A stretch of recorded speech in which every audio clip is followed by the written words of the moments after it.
Very good. Finally, we get all this stuff put together. You remember me? Yep. Nice to see you. Come on in, why don't you have a seat? If you will. And they're going to leave us.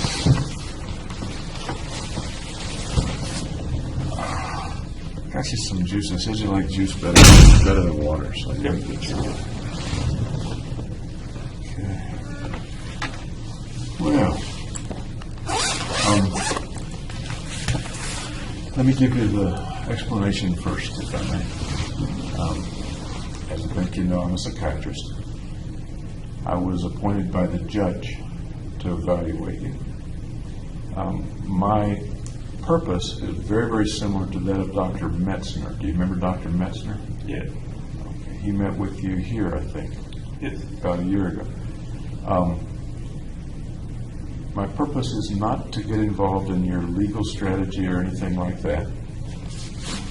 I work for the judge, but the results of my work, and it probably will be a report, those results, the report will go to the judge and the defense, your lawyers, and the prosecution.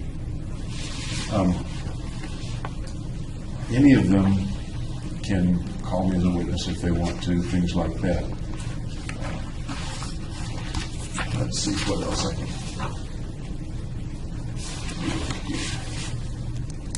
I have here, I'm going to fill it out, a little form that basically says that I told you who I am and who I work for, things like that.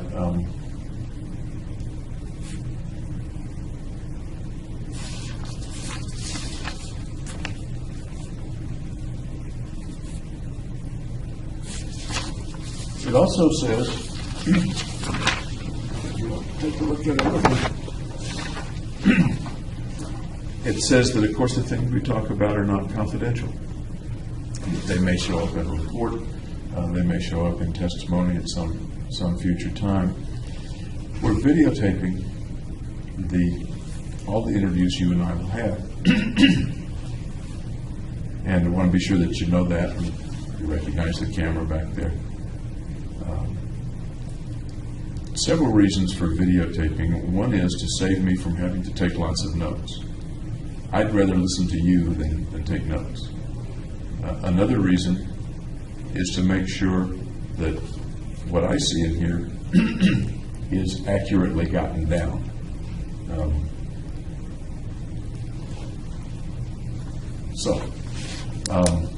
I think that pretty well covers it.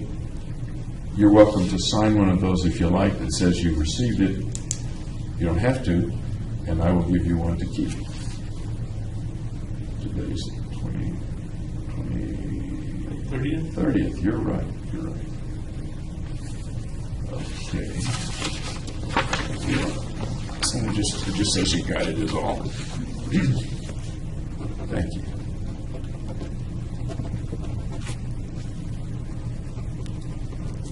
Excuse me. Great. Now why don't you keep the one you have in your hand? Okay. It just says the same thing. I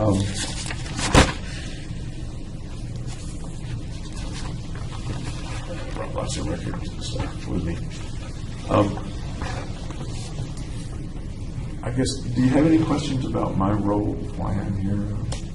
Nope. What are we doing? Okay. I expect you and I will chat a couple of times today, a couple of times tomorrow, maybe on Friday. Probably less than 3 hours each time. It's not an endurance contest. If you need to go to the restroom or we need water or something like that, all you got to do is say so. First of all, how was the trip down? You came down a couple of hour drive, isn't it? From I actually flew part of the way. You flew? Yeah. That's interesting. In a regular plane or helicopter? Propeller plane. Okay. Well, how was the trip? It was good. It was kind of stormy while it came down. So. Wasn't it? Small plane storms? A little scary? No, it wasn't that small plane. Okay. I don't like flying myself, but I think it's fine. okay. All right. This is your second time to the facility here. SimHip, that's the way they say it, right? Yeah. Okay. You're in the same area that you were in before? Yeah. A year ago? Okay. Some of the staff the same, or are they all new? Some of them are new. Okay. Okay. Treating you okay? Yep. How have they been treating you at the jail? Good. Treating you okay? Yeah.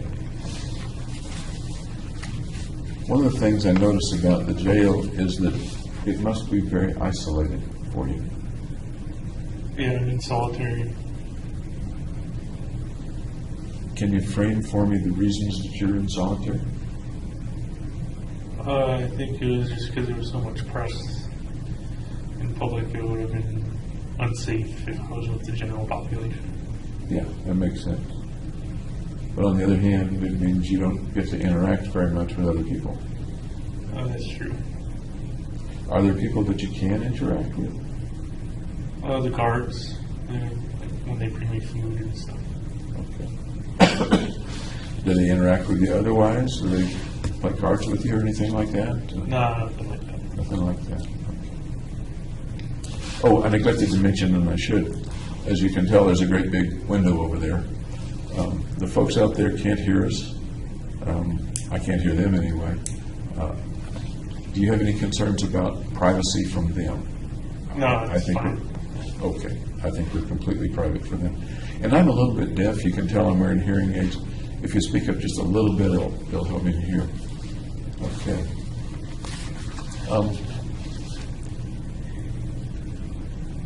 We've got lots of time to talk, and we don't have to cover everything, certainly in one day. Can you give me an idea of how you're doing now? Just keeping to a routine. To a routine of Exercise, reading, sleeping. Okay. Are you getting a bit of exercise? Yeah. What kind of exercise are you able to get? Well, I can do pacing in the cell, and then I do jumping jacks and sit-ups. Okay. Do you get out of the cell very often? Usually 2 hours a day. There's like a hallway, and it lives out there in like common area. And when you do that, you're still by yourself, except for security? Yes. Okay. How about yard time? They do have a yard, but I don't like it. It's kind of like an enclosed box. There's no grass or anything. Yeah, it looked kind of stark. Yeah, it's sparse.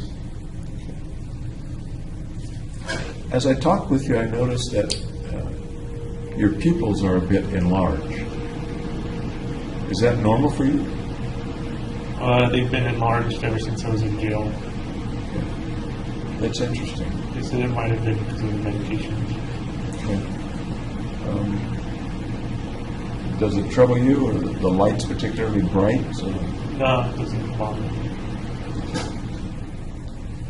before you went to jail, were they also sometimes enlarged, or do you recall? No, they were just normal size. Why do you suppose they're enlarged? I want to look a little bit more closely if you don't mind. Okay. I don't know. I don't either. Yep. Okay.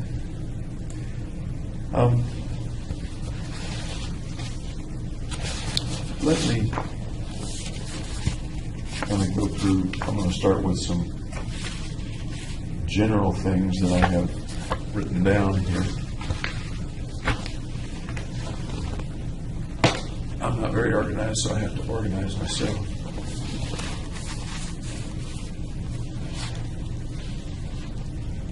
Did they tell you that you were coming Yes. here? Okay. How much notice did they give you? Well, so the exact time, it was like last Friday. They told me that it would be Tuesday, Wednesday, Thursday. Okay. Was that the way it went last year? Yeah, they gave me notice last year too. Okay. How'd you feel about coming down here? It's kind of a break from the normal routine. Yeah, I would think so. This seems like a better place to be than the jail. They have better food, at least. Better food? Yeah. Okay. I haven't seen your room. Maybe you can show it to me a little later, but is the room nicer than the cell? The cell's actually bigger because it's in medical and they can house 2 people per room. But instead of solitary, I get the whole room to myself. So the cell's actually bigger. Interesting.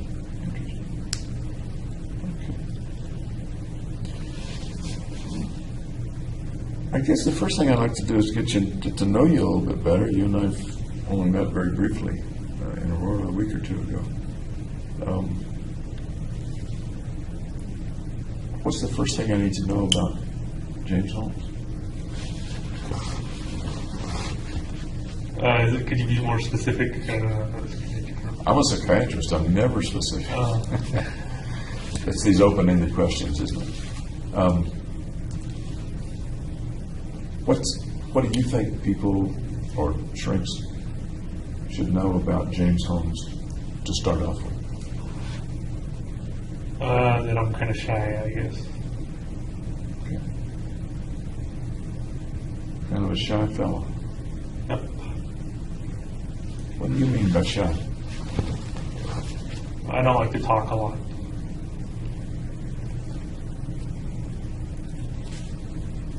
Is there anybody you like to talk a lot with? Friends and family. Friends and family. Have friends or family had any contact with you since you were arrested? My family has, yeah. Tell me about those contacts, would you? They were in the jail visits, so they've come twice. And they usually write a lot of letters, like 1 letter a week. But they visited you in person twice? Yeah. Over 2 years? Almost Yep, once a exactly. year there. 2 years, yeah. You remember the first time they visited? Yep. Tell me about that. Well, they had some adventure at IKEA trying to get all this furniture and stuff, but the names were weird. That was before you were arrested? No, that was after I was arrested. Oh, then I don't understand. The first time they visited while I was in jail. I don't understand then the adventure at IKEA. They had an adventure in IKEA. And what was that about? I don't understand. Well, they were just trying to order a bunch of stuff, but like in the warehouse, everything was like different. And was that the IKEA in Denver, Aurora area, or San Diego. in San Diego? Okay. And are you saying that's one of the things they talked about? Yeah, it's one of the things they talked about. I see. I was thinking differently. Okay. About when was that first visit? I don't recall exactly. You remember about how long it was after you were arrested? Maybe 8 months after. Okay. Do you remember the day you were arrested? What Yep. day? What day was that? July 20th, 2012. And obviously, I'm testing your memory a little bit. Okay. So they visited several months later. Yeah. Where did you meet with them? Just in a visiting room in the jail. Okay. Was anybody else there? The lawyers were present too. Okay. Other than the lawyers and your folks, was any security present, or was it a private visit? It's a private visit, but then the security are just outside. Outside. Okay.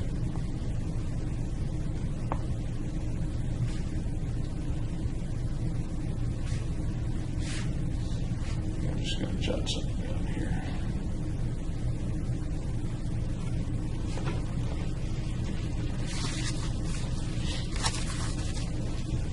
remember anything else about what they talked about, or what you talked about, or how you felt seeing your parents? You hadn't seen them in a long time. Yeah, it felt good to see them. As for what we talked about, I don't remember what else. It was a long time ago. They were, other than your lawyers, they were the first people you saw after you'd been arrested, the first non-custody people. No, I didn't see them immediately after I was arrested. But I mean, no one else had come to visit you other than your lawyers? Until your parents? Right. They were the first visitors besides my lawyer. You were glad to see them? Yeah. Kind of an emotional time? Yeah. I would think so. They glad to see you too? Yep. Emotional for them? Yeah. How did they show the emotion? Do you remember? Did sometimes moms break down a bit? My lawyer said she broke down when she was leaving, but she held up pretty good while the visit was going on. How about you? Did you get a tear in your eye? Nope. Do you ever get tears in your eye? Yeah. What brings tears to your eyes sometimes? Just regrets. Regret. Can you tell me a little more? Usually it's before I go to sleep. Regrets about? About the shooting. And usually before you go to sleep? Yep. Do you sometimes have trouble sleeping? Sometimes trouble getting to sleep. Because of? I think it's just because I'm sedentary most of the time, so it's hard to get to sleep. I certainly want to talk with you about the thoughts about the shooting and what occurred and stuff like that. But I'd like to hear a little more about you before we get into all that. We've got plenty of time. Okay. Your parents visited a second time. When was that?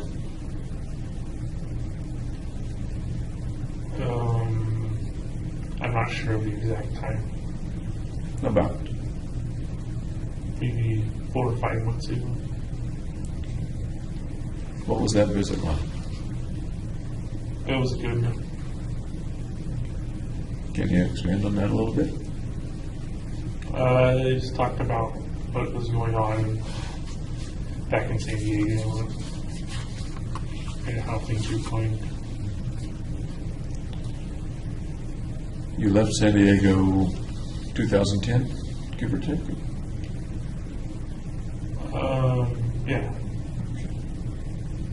Still have friends back there? They moved all across the country since then.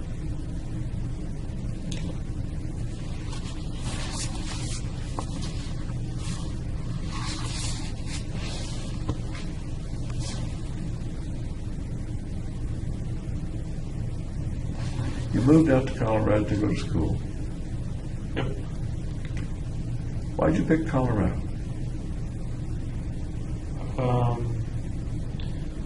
Well, for one thing, there's like interesting scenery and lots of things to do. And also the professor's research was interesting to me. What were some of the interesting scenery and lots of things to do that you thought about? Well, there's the Rocky Mountains. You can go and hike and stuff. That's a pretty big deal. Yep. There are mountains in California, not quite like the Rockies. Great. And then the professor's research you liked. Do you remember what sort of research that was? Auditory research, research on the hippocampus, research on microRNAs. Okay. You applied to several schools and got in at several, I understand, and then you chose Colorado over. Was Illinois a possibility? Yeah. What were the others? Okay. Illinois, Urbana-Champaign. Okay. Any other things that made you choose Colorado over Urbana-Champaign? They offered a training grant at Colorado that was almost twice as much as I would have gotten at Illinois. That's fair. So how is the living on training grants and stuff? Is that enough to live on? For me, at least, it is. Okay. Going back a little before that, for a year you were between undergraduate and graduate school, right? Was it about a year? Yeah. Okay. Tell me about that year. Well, it was kind of a transition period. So I moved back home with my parents so to save on rent. Mm-hmm. And then I got a job in a vitamin factory. That was the pill coating, right? Yeah, I was a pill coater. Coating pill. I have no idea how people coat pills. How does that work? There's like a big rotating steel drum, and you put the pills in there, and there's a bunch of nozzles that shoot, kind of spray the pill paint kind of on it. And they need somebody to watch it because? Because the nozzles clog and there's temperature fluctuations. And somebody's got to put all the pills in and out of it. It must dry very quickly or they stick together. It's a very fine coating and it's spinning so it doesn't get stuck together. It's kind of rubbing against all the pills. Okay. How long did you do that? 3 months. Was it a good job, a mediocre job? Like it, not like it? Mediocre job. In what way? Well, there's not that much kind of novel or new activities that present itself. It's kind of routine factory work. Why did you choose that job? I got offered it from the temp agency. Okay. So it was a matter of necessity. You needed the job. Mainly to get out of the house and kind of give my parents a break. Okay. It was full-time at the time? Yeah. Okay. And why did you leave the job? To go to all the graduate school interviews and then ultimately go to graduate school. So you didn't get fired or let go or laid off or anything like that? No, they had offered me a permanent position there, but I went to graduate school. You could have been a permanent pill coder? Yes, I wouldn't have. I don't think I could do that permanently. I think I understand. Any other jobs that you had during that year between Big Red? No. No. Okay. What was it like living at home with your folks?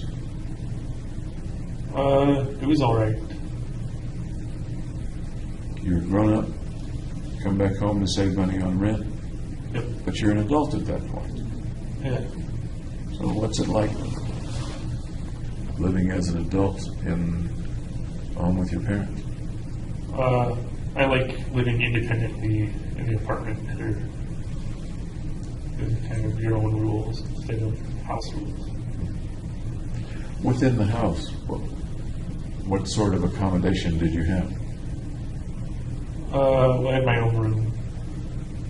So, Same room you had before you went away to college? no, because my sister took over that room. Okay. She liked that room better than her room. So I got my sister's old room. Okay. Sounds like it was in the main house and not a separate apartment in the basement or over the garage. No, it's in the main house. Okay. Not much privacy.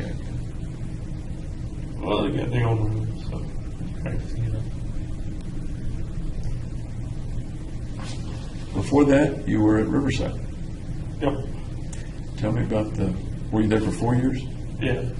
Tell me about Riverside. I've never been on the campus. Well, there's not much of a river there. I don't know why they call it rivers. But it used to be a citrus experiment station. And then it became a university. Experiment station for what? Testing out like oranges. Oh, agricultural stuff. Yeah, agriculture. Okay. And tell me more about your college career there. I don't know very much about it. Well, initially I went to live in the dorms, and that was fun because it was a dorm atmosphere, so you got to meet a bunch of people. Then I moved to on-campus apartments, and all the while I was studying neuroscience for a Bachelor of Neuroscience. Did you start out with that major, or did you come into the major? Yeah, I started out that major. So even before you got to undergraduate college, you were interested in majoring in neuroscience? Right, in the application for admission, I listed neuroscience major. Okay. You mentioned you stayed in a dorm for the first how long? The first year. Okay. Was that a requirement, or you chose it? Or? No, it's just what most of the freshmen do. Okay. So what's dorm life like? It's been a long time since I've been in a dorm. It's been a long time since I've been in a dorm too. It's very communal, so you get to know people in the dorm. How did that work for you? As a guy who you've already said you're kind of shy. Yeah, so it kind of helped me kind of bridge between new people. Tell me about some of the people you met. Well, there was my roommate was an entomologist. He kept tarantulas in his room and stuff. Really? So did you handle the tarantulas? I did. I wasn't happy about it though. I've seen people let them crawl on their hands. You were able to do that? Yeah, it's not poisonous for me. Yeah. Interesting. You remember that roommate's name?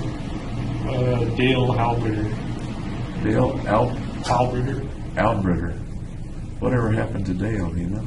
I think he moved to Florida to study entomology for a PhD. Okay. So that was your roommate. Who else did you meet in the dorm? We met a mechanical engineering major, computer science majors. Was it a dorm that focused on science and engineering, or was that just by chance? Honors dorm, so it was people who came in with high GPAs. Wow. Okay. That's right. You did very well in both undergraduate and high school, didn't you? Yeah. Let me stick with college for just a minute, but I do want to hear about the high school. Tell me more about college life for James Holmes. Well, I was going out to dinner with friends, going to the dorm, dinner with friends, and sometimes partying, and lots of studying. Lots of studying. Even smart guys have to study a lot. Yeah, there's no way around not studying. Going out to dinner, are you getting a little money from home at that point? Do you have an outside job? I had a full ride, so I had my tuition paid for.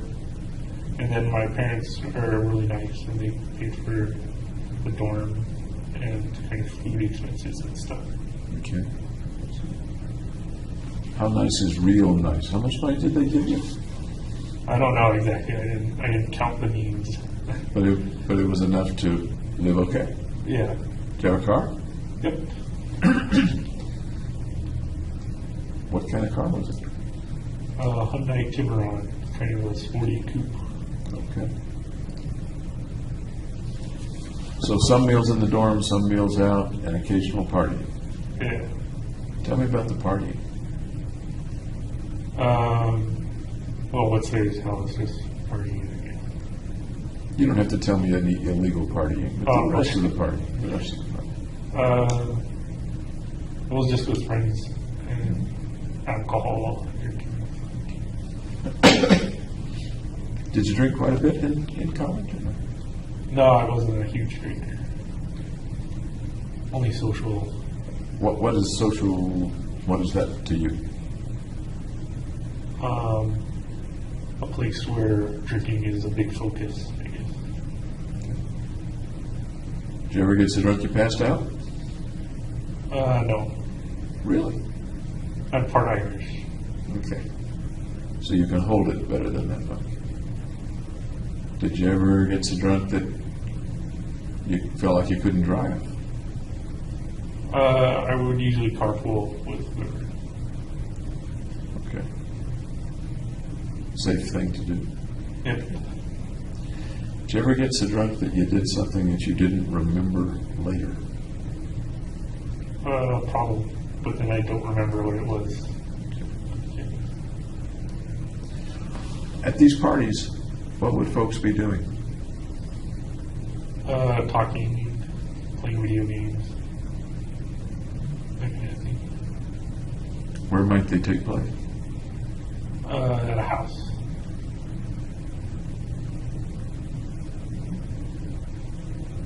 Anywhere else? At a bar or on a beach? No, usually house parties or apartment parties. Okay. What kind of folks would go to the parties? Just my friends. So far you've told me about 2 friends. I'm assuming there were more than 3 people there. Yeah, I have more than 2 friends. Males, females? Both. Both. How about female friends in college? I didn't have a girlfriend. I had female friends. Okay. Things sometimes get wild at the parties? I wasn't really partying that partying was like once a year type of thing. So Say that again, I'm sorry. partying was like once a year type of thing. Oh, really? So it's not. Once a year partying. Yeah, it wasn't like a everyday partier. I'm not sure that's going to be good for Riverside's reputation as a party school. If the parties only happen once a year. Well, for me, since I was in the honors, never any. Okay. Did you have any difficulties that you remember in college, those undergraduate years? No, it's pretty smooth sailing. Academic difficulties, social difficulties, work difficulties, ceiling fell in on your head. Any difficulties you can think of? No, it was pretty straightforward. How far was your accommodation at Riverside from your home in San Diego? I think it's an hour and a half at the speed I drive. Okay. Which is Fast. fast. You drive pretty fast. Okay. Okay. See, I don't exactly know the Southern California geography. Riverside's kind of inland of LA, Okay. so the kind of logistical hub. Okay. So beach party probably out of the question. You'd have to drive a lot a ways. How often did you go back and forth to the home in San Diego? Not very often, maybe once every 3 or 4 months. Did your folks ever come up to Riverside? Yeah, they checked it out. They took the tour, the initial tour. How did they feel about you going away to college? I guess they were proud. Proud? Yeah. Okay. Okay. You're the older of your siblings, right? Yeah, I have a younger sister by about 5 years. And I'll ask you a little bit about the family in a few minutes, too. Okay. Now let's go to high school. What was high school like? It was good. Tell me about it. Public school, private school, magnet school, charter school? Public school, it was like newly constructed. We were the first full graduating class. Oh. Okay. What kinds of things did you enjoy and not enjoy in high school?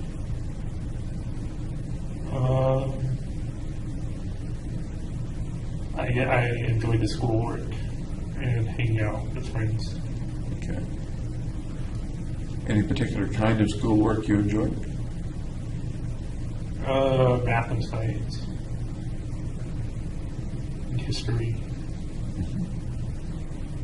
Any particular kind of science? Biology. Okay. I don't like physics very much.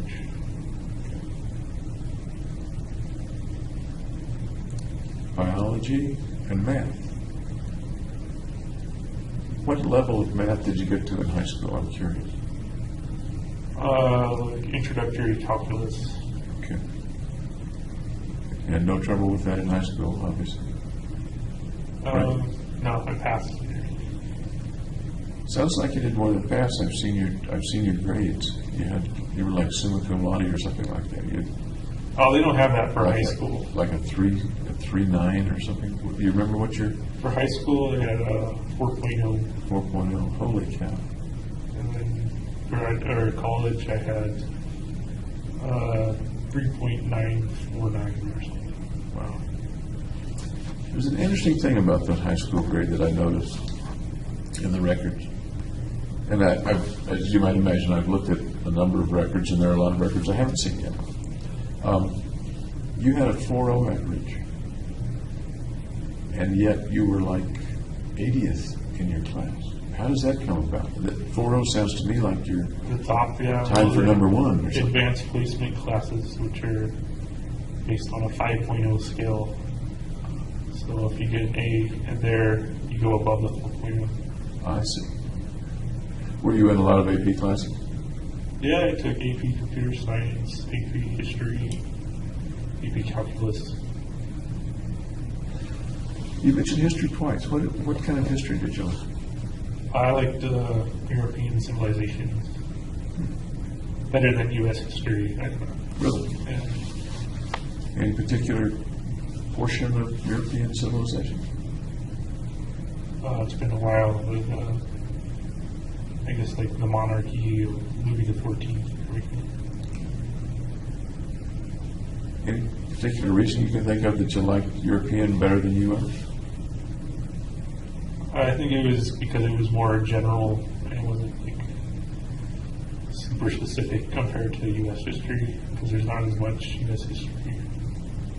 That's true. We've only been around, at least the Caucasian portion has only been around for a little less than 300 years. And In high school, social life?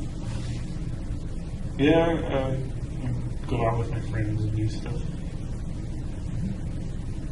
When you say go out with your friends, what friends, how many, where'd you go? I'm a curious person. My friends were in high school, and I made them and made my friends in middle school, and they continued on in high school. Okay, so they traveled with you to the high school. Yeah. Males, females, mixture? Mostly males. Okay. What'd you guys like to do? Play video games. Any particular video games you liked? StarCraft. I'm trying to think what the video games were at that time. I don't remember specifically what was about. It's a real-time strategy. Okay. Athletics of interest to you? Were they? Yeah, I was in cross country and I played JV soccer. Okay. Cross country and soccer. Tell me about cross country. There was a lot of running. Yeah, so, and it's usually like 100 people are in like one race or whatever. So although you're out there running away from a stadium, etc., there are lots of people in the race. Yeah. Where would you be in that group at the end of the race?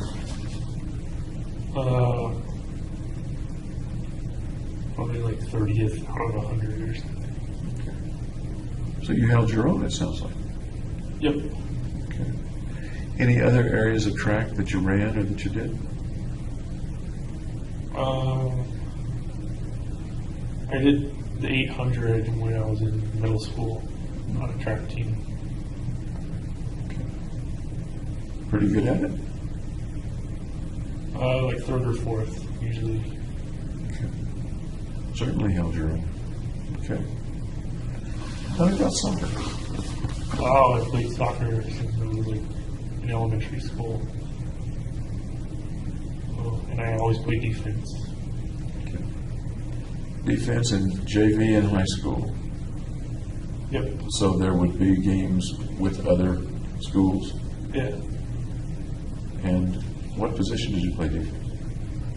Either I could play any defense, right back, sweeper, stopper, back. Did you continue either running or playing soccer into college? I played intramural soccer in college. Okay. The whole 4 years? No, just 1 year. Okay. Was it an active team? Yep, we play other intramural teams. And still defense? Yep. Okay. Have a girlfriend in high school? No, though some asked.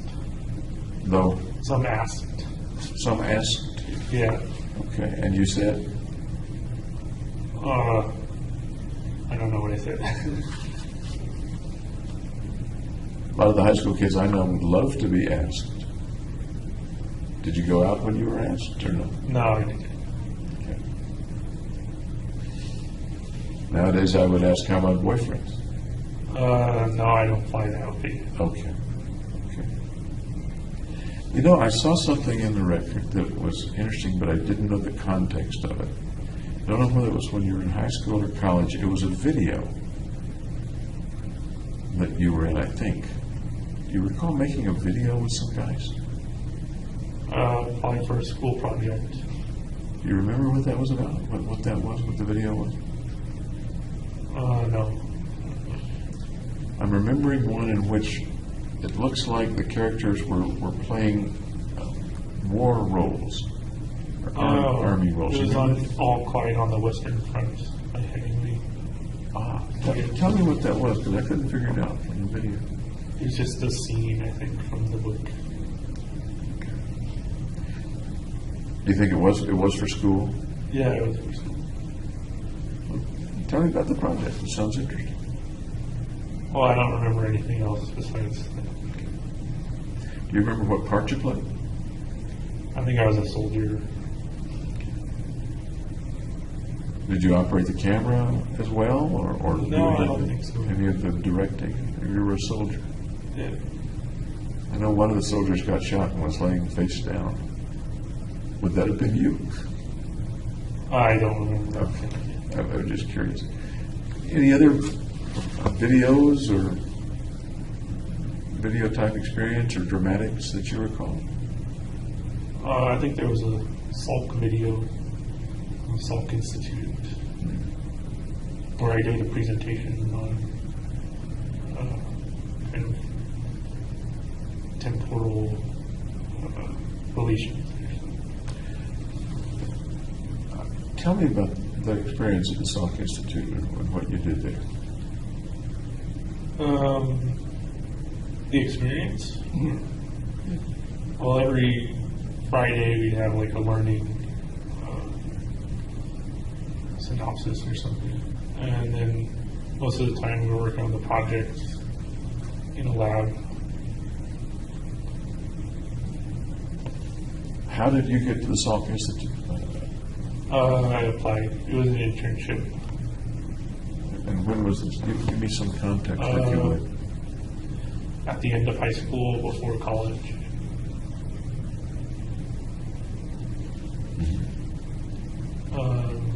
So it was like a 3-month internship. So tell me about that. How did you find out about it? What made you want to do it? What did you end up doing? Well, they advertised at our school over the monitor system. And then So I applied and I did computer programming for my research project. You were there for 3 months? Yeah, I believe so. Did you get paid for that? Yep. Imagine it looked good on your resume. I guess so. When you say computer programming for it, what sort of programming, what were you doing with that? I was doing Adobe Flash programming. I made a Flickr Fusion utility. It's a way to tell the RGB values between different monitors. So there's like a flickering light, and then you adjust the red, green, blue so that it doesn't flicker, and that gives you a value specific to that monitor's resolution. And what did that have to do with what the Salk Institute was doing? That was what was happening in the specific lab I joined. So that was my project. And they had another project, which was to make a rock, paper, scissors game that had like a temporal illusion in it. I don't understand. So I had to make the rock, paper, scissors look like it appeared before you pressed your rock, paper, scissors in a rock, paper, scissors game. Did it purport to predict yours or to beat you or what?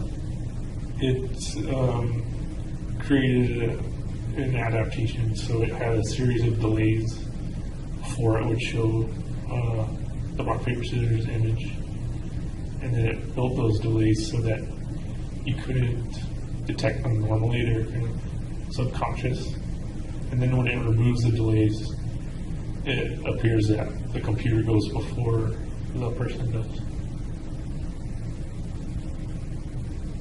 Let me see if I understand. So it appears that the computer predicted the person's action when it didn't really? I'm not sure I understand. Right. It predicts like the counter move to the human's move, but it shows it the computer's move first before you make your move. I think I'm catching on. I think I'm okay. But the purpose was for the computer to beat the person? Yeah, and make it look like the computer wasn't cheating. Interesting. Was it pretty competitive to get that position for the summer? Yeah, I think there were like 4 other people who were interviewing at the same lab I was, and then there were other labs too. At that point, had you already gotten into Riverside? I think the chronology of it was I had already got accepted. Okay.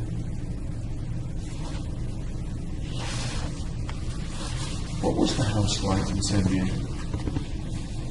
2-story kind of Spanish villa, cookie cutter housing in suburbia.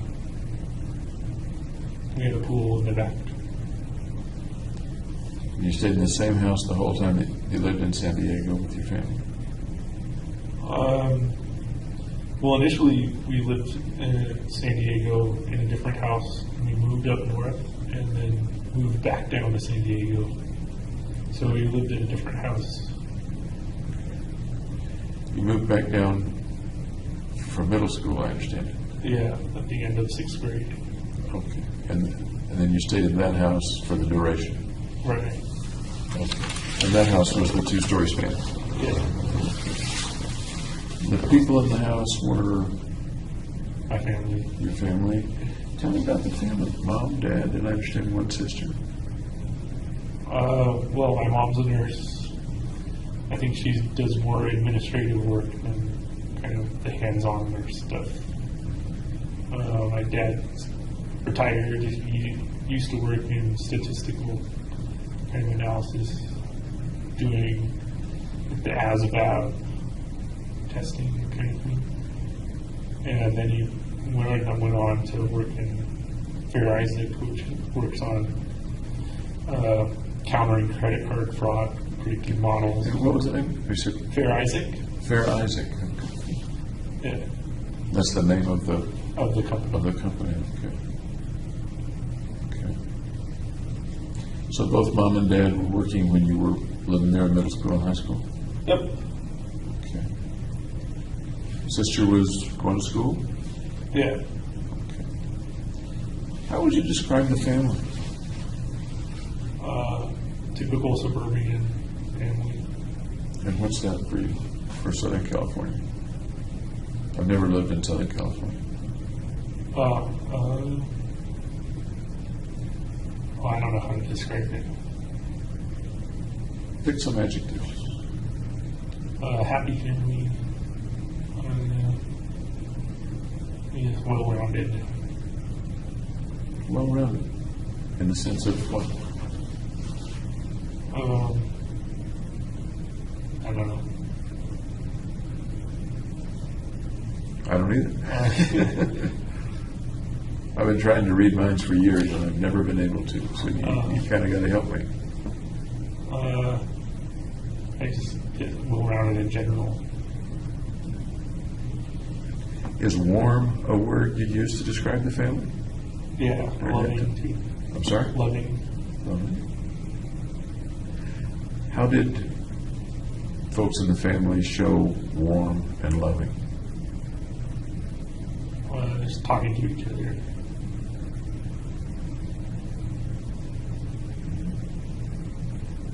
They touch each other much? Hugs.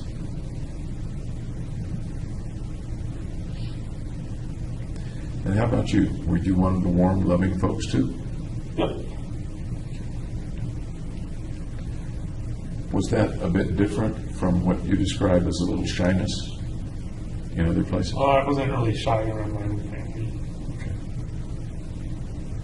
Would you be a hugger too with the family? Yep. Okay. Excuse me.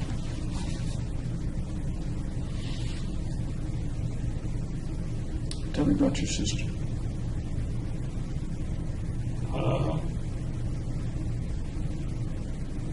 Well, she's really into making music, writing songs, playing on the guitar. And she's friendly.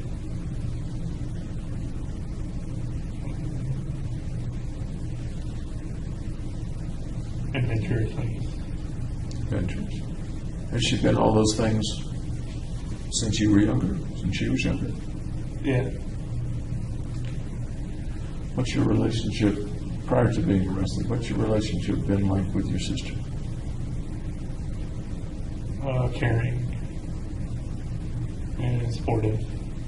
And what? Supportive. Supportive.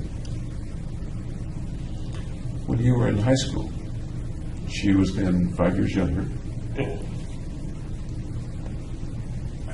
Would you see her regularly in the house? Or would No, you be off family. doing other things? Or? In the family room or in the backyard.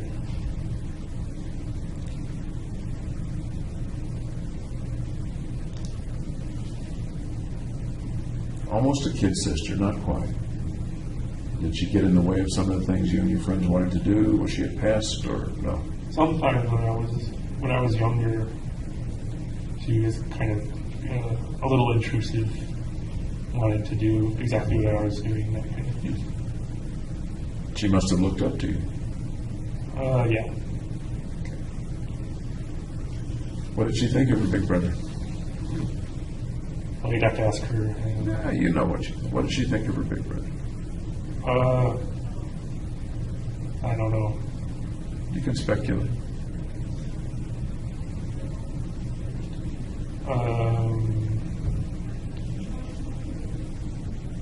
Just that I was a good big brother, I guess. Did you protect her, or did you need to protect her a bit, or no? There was no need to protect her from me. Okay. Then you went away to college, hour and a half, 2 hours away from the house. And then I usually didn't see her because I was away at college. Write back and forth, call back and forth, email, text. No, we kept pretty much apart, I guess. Did you know what was going on in her life?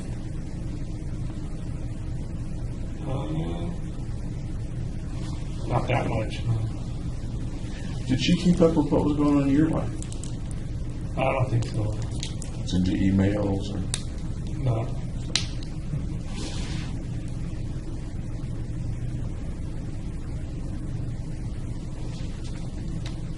You have enough juice there Yep. to wet your whistle?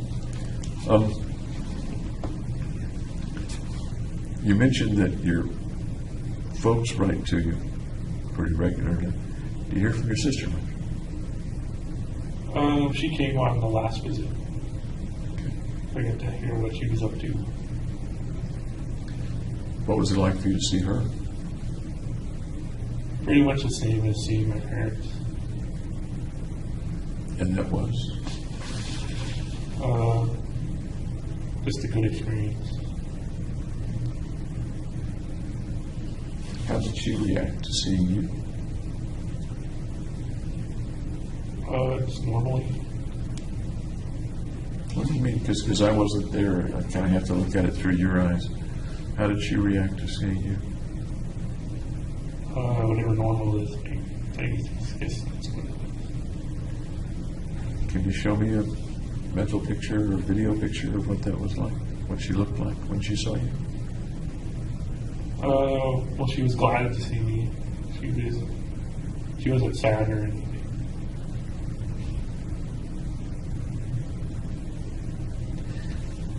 Did she or your parents seem concerned about you? My mom seemed concerned. In what way? Just to see if I was doing okay. How about your dad?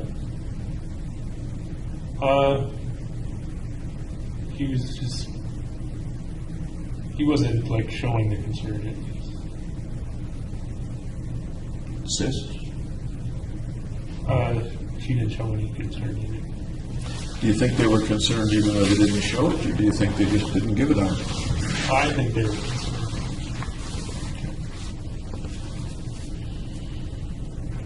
Do you get any letters from your sister? Nope. Mainly my mom and dad write the letters. Has your sister not written you at all?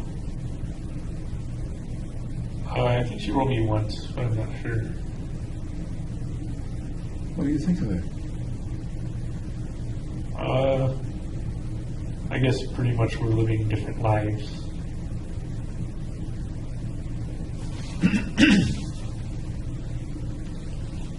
Is lack of contact what you would expect from your sister and your relationship with your sister?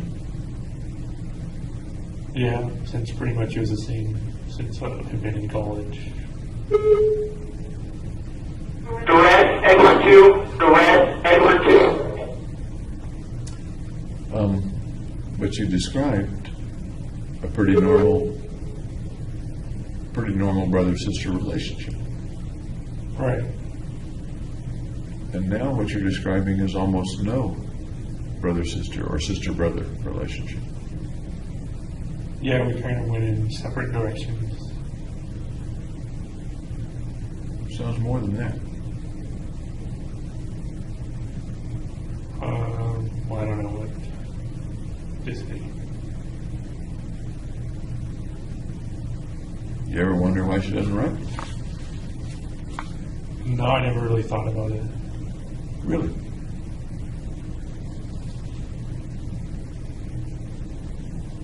You love your sister? Yep. You believe she loves you? Yeah. I'm still curious about why she doesn't write. I don't know. You'd have to ask her why she doesn't write. Do you know where she is? I think she's still living in San Diego. I think she's got her own apartment now. You know if she's married? I know she's not married. Not married. No kids? Or do you know one way or the other? No, she doesn't have any kids. Do you know where she's living in San Diego? I don't know the exact address. How do you know she's still in San Diego? Because of the recent visit that she was at with my parents.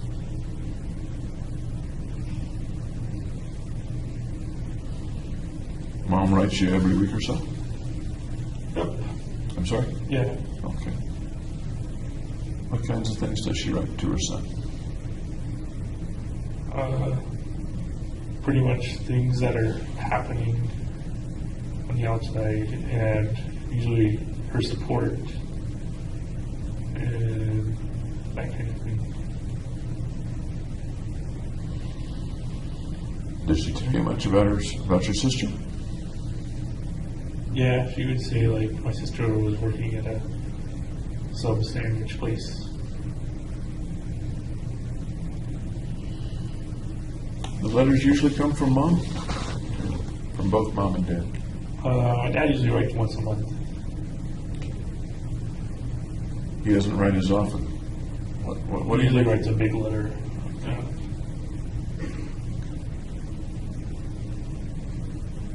Would you say he writes a big letter once a month and Mom writes short letters once a week? Is that what you mean? Or no? No, my mom writes like medium letters. What do you make of the fact that Dad doesn't write as much? I think that's kind of his personality. He's kind of distinct.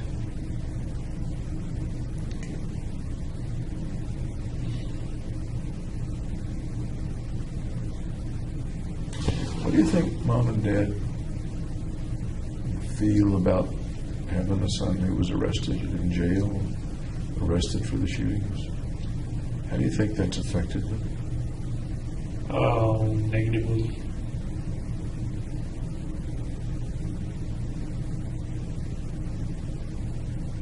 Can you expand on that?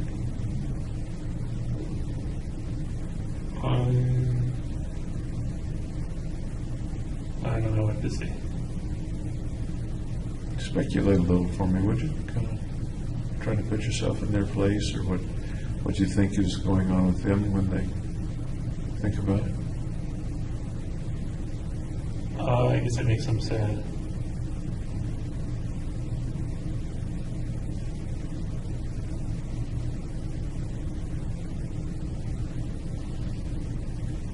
Do you know how they first found out about the shooting? They were called on the night of the shooting. Do you have any idea how they reacted? They contacted lawyers, trying to get a lawyer for me. How about their reacting inside? How do you suppose they reacted? That they were troubled by it. That's a kind of vague word. Can you be more specific about what you think they might have felt inside? Grief, maybe.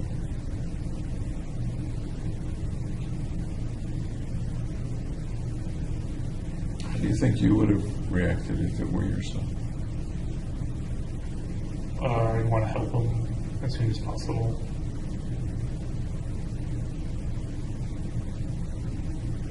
Any other reactions? I'd be sad as well. Sad for? Can you flesh that out a bit?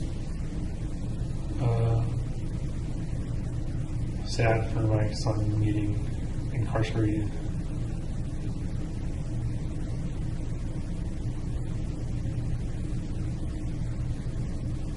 Flesh it out a little more. Would you?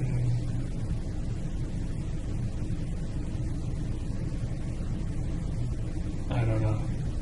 If Hemingway were writing about it, like the video that y'all did on Cloud of the Western Front, what might Hemingway have written about what the parents think and feel when they get that call and over the next few hours? That they'd be tear-stricken and kind of taken by surprise.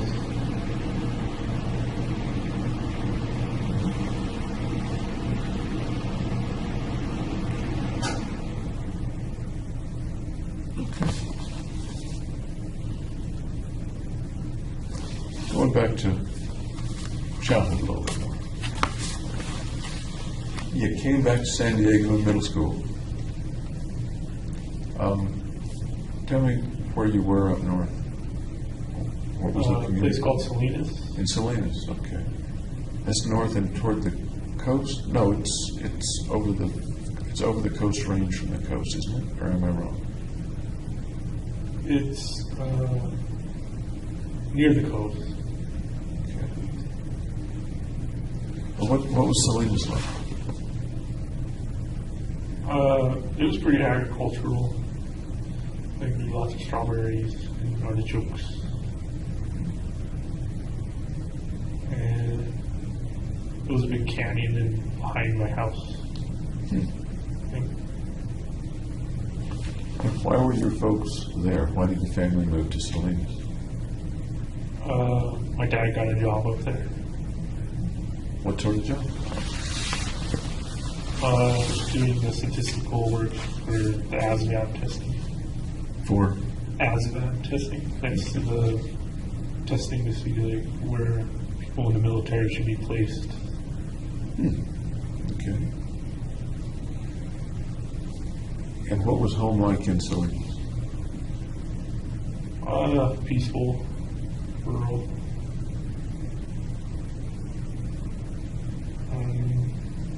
Active. He was pretty active.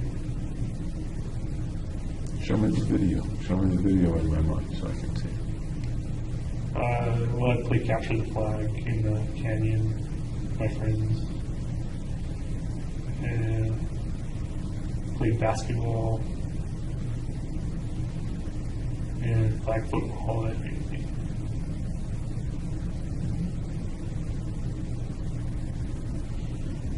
Was your house in town or outside of town? It was also kind of suburban, so it was outside of the town. Okay. What kind of house was it that time? Single story, thatched roof. Pretty typical kind of house. Thatched roof. I don't know if that's the correct term or not. Just like the wooden shingle roof. Okay. Okay. Did you have your own room? Yep. And how would you describe the family in that home? Typical. I don't know what typical. So the mainstream is. Every family's different. Tell me what family in that home was like. Active. Very busy, energetic. Doing what? Just going about your day kind of thing.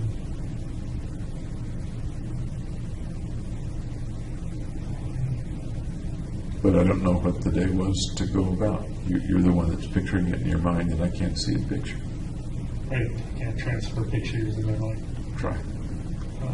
Tell me what you're seeing in your mind. Just making pizzas.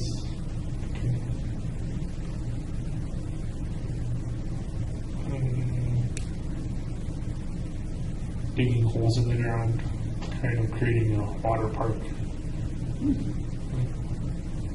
That sounds interesting. Tell me about that. Well, I'd get a shovel and dig a giant hole and then fill it up with water and then jump inside of it. A homemade water park. Yep.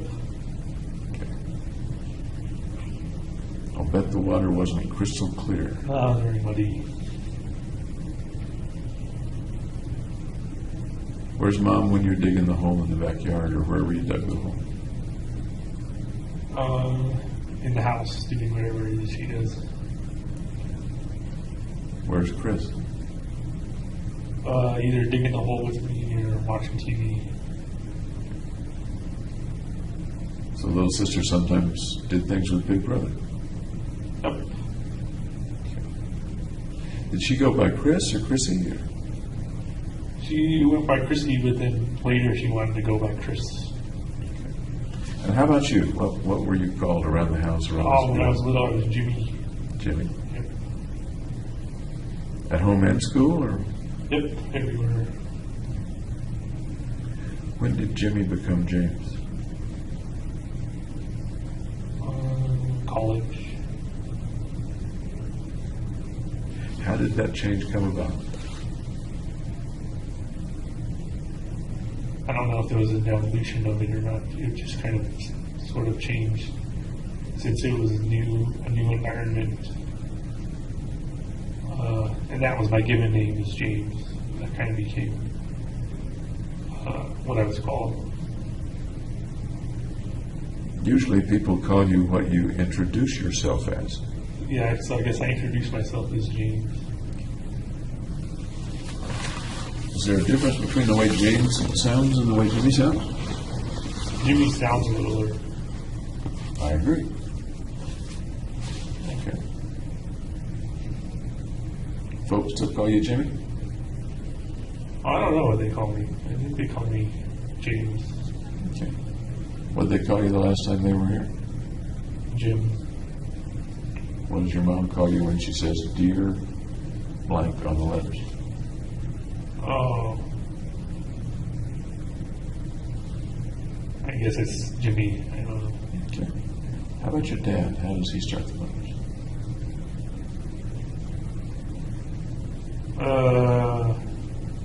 I think it's Jimmy as well. Okay. Is that okay with you, or would you Yeah, it's sometimes fine. correct them? No, I don't know. Okay. The neighborhood in Salinas was, what kind of neighborhood? You said the word suburban. Yeah, it was a good neighborhood. We knew our neighbors and everything. Okay. What kinds of people were they? One ran like a jewelry shop, and the other was a kind of artist at a penitentiary. An artist at a penitentiary? He teaches like an art class at the penitentiary. That's an interesting neighbor to have. And the kids you played with, what were they like? Typical rambunctious kids. Were you one of the rambunctious ones? Or no? Yep. What's rambunctious mean in Salinas, California? Very energetic, kind of always doing something. Like what? Besides digging holes and filling them with water and jumping in? Playing video games. More video games than outside, or more outside than video games? When I was a kid, it was more outside. How about in high school? It was video games more. Would you say your video game career in high school was similar to your friends, or more or less? I'd say similar. How about in college? Then I was mostly working, but it was still more video games than outside.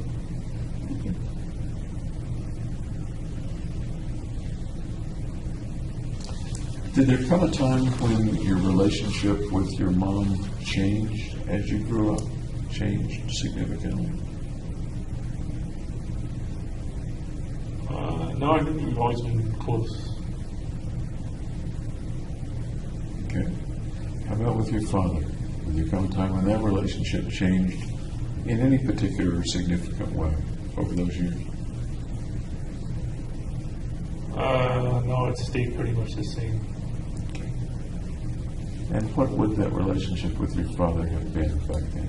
What are the adjectives you'd use to describe it? Well, he was my soccer coach for a number of years. And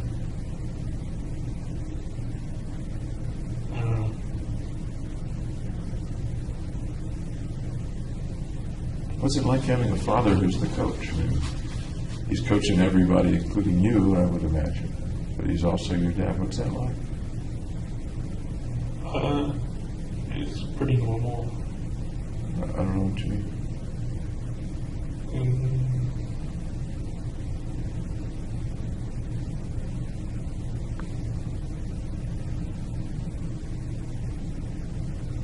I don't know, he's just kind of a dad and a coach. Was he fair? Yeah. Did he favor you over the other kids? No, he was fair. Did he disfavor you over the other kids, just to be fair? No, not really.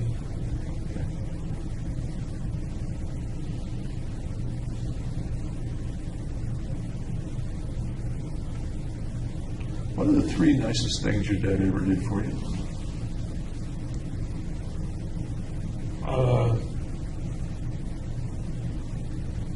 Well, he paid for most of my car payment. I paid $1,000. He paid like $7,000.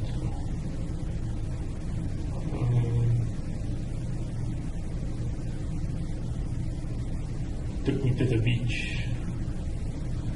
Had ice cream and stuff.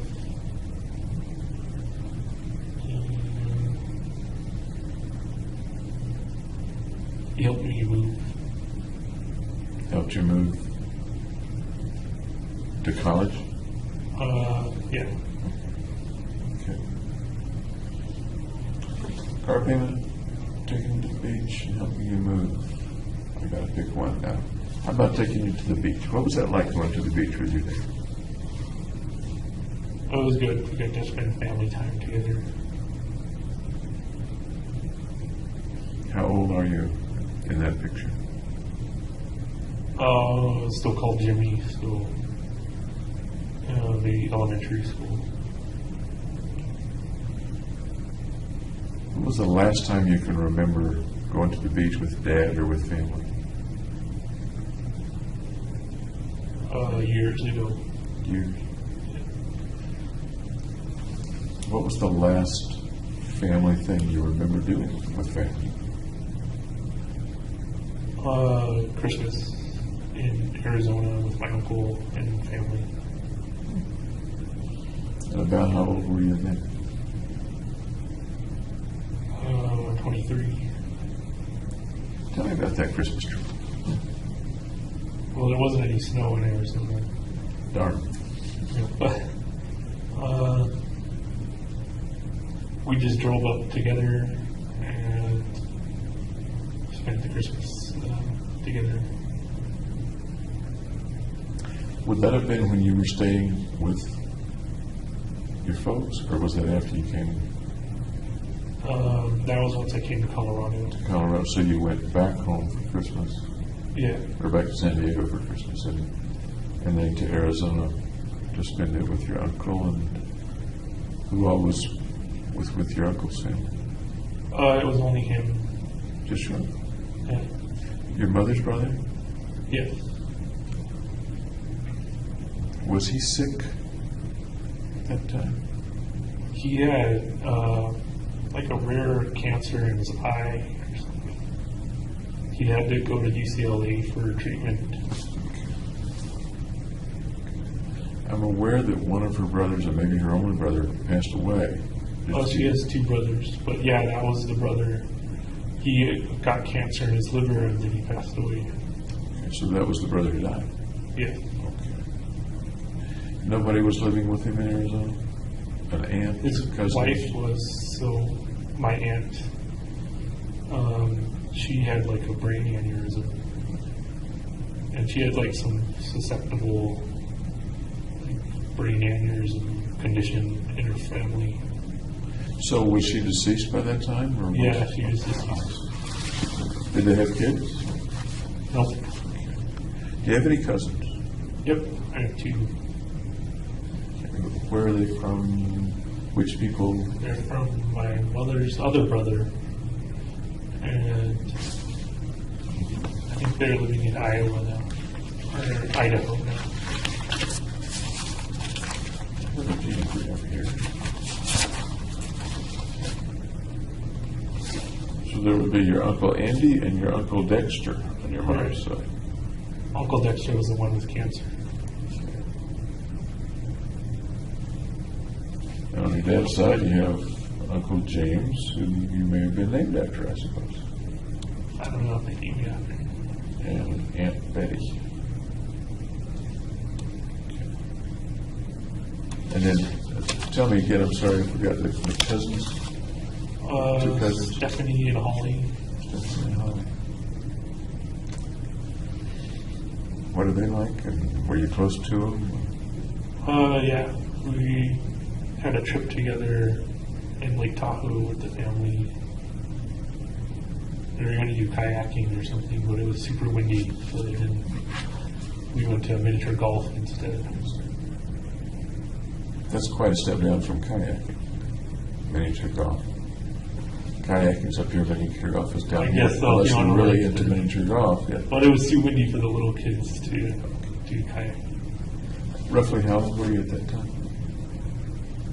I think I was 20.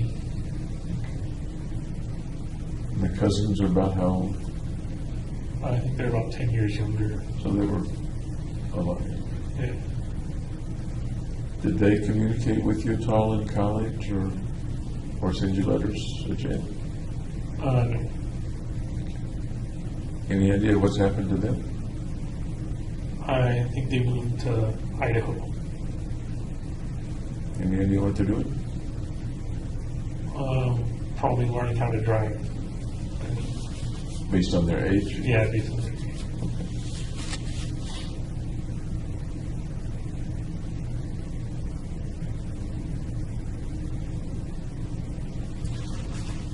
Any other family things that you remember? Oh, wait a minute, I'm going to go back and do the same thing with your mom as I did with your dad. You nicely told me three things, the three most important things your dad did. Let's hear the three most important things that you can think of that your mom has done for you.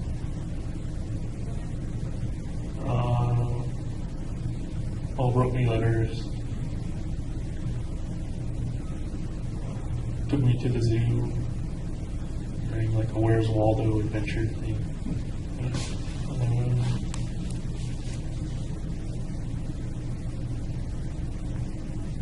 Made spaghetti together.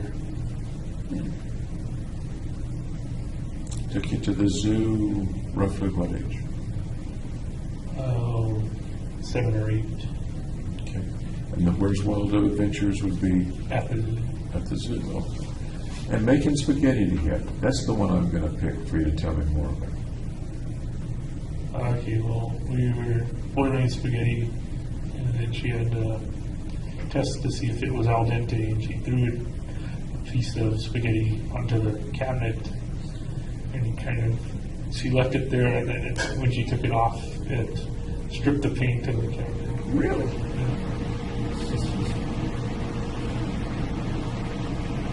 So you were about how old then? Little kid or big kid? Old enough to cook. Was she teaching you to make spaghetti, or was she just letting you help her make the spaghetti? Bit of both. Were there other times when she taught you things? Yeah. Like what? I can't remember. Try a little bit. What else did she teach you? Your mom?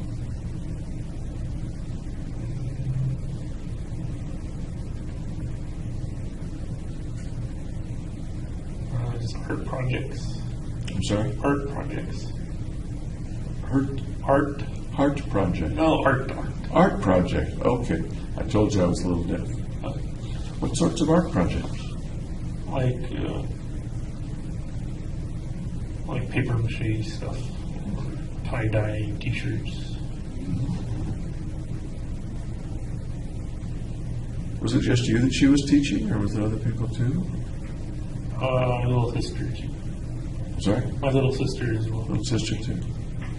So you make paper mache at home? Yeah, stuff like that, like Easter egg coloring, that kind of thing. How old are you at these times when she's teaching you art projects? 7 or 8. Good memories? Yep. So do you still do any of that? The art projects, the cooking? I do the cooking, but I don't do the art cooking. Before you went to jail, what did you like to cook? Pizza, rice and chili, and chicken. Why don't you mention pizza? You're talking about making pizza from scratch? No, not when I was cooking. Initially, we made pizza from scratch for like this school thing, to, like feed everybody in the class or something. She helped with that. But since then, I do the frozen pizza cooking because it tastes better. A little easier too, I imagine. Yeah. Did you cook much in college? Once I got my own apartment, I cooked more. Not in the dorms though, because they feed you a meal plan. Yeah. Ever cook for other people in college or in grad school when you had your own apartment? Did you cook much for other people? Once I cooked for others. I was on Valentine's Day for my girlfriend. What did you cook on Valentine's Day for your girlfriend? Kind of French fried onion chicken with mixed vegetables and rice. French fried onion chicken. There's like some topping, that, like French fried onions that you can put on chicken. Okay. Makes it tasty. And how's the chicken prepared? Baked. So you bake the chicken Yep. and put French fried onion on top Topping. Yeah. and had mixed vegetables. What else? I had shrimp and ice cream. I was going to say your girlfriend's going to expect dessert, Yeah. and that was the ice cream. Yeah. Where did you do that? In my apartment. At your apartment. And when was that? Valentine's Day.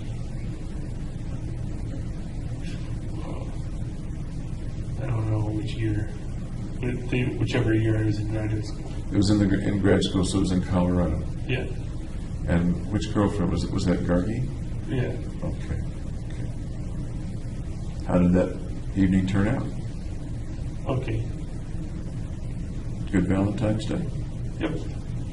You got to tell me more than just yep for Valentine's Day. Tell me more. Well, I don't usually celebrate Valentine's Day. But you were that time. Yeah. So tell me more about the dinner and the evening with Gargi. Well, I lit candles. Good smelling candles. And then we watched videos on Netflix.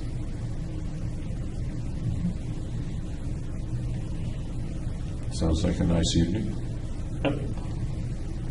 Good smelling candles. The candles were because you liked the candles or because you thought she might like the candles? Because I like the candles. You like the candles. Yeah. Okay. And who picked the Netflix movies? I don't remember what they watched. Do you remember who picked them? I think she did. You may not remember the exact movie, but what kind of movie do you suppose it was? Well, we watched Saturday Night Live music videos. So they had like music videos. Music. Do you like music? Yeah.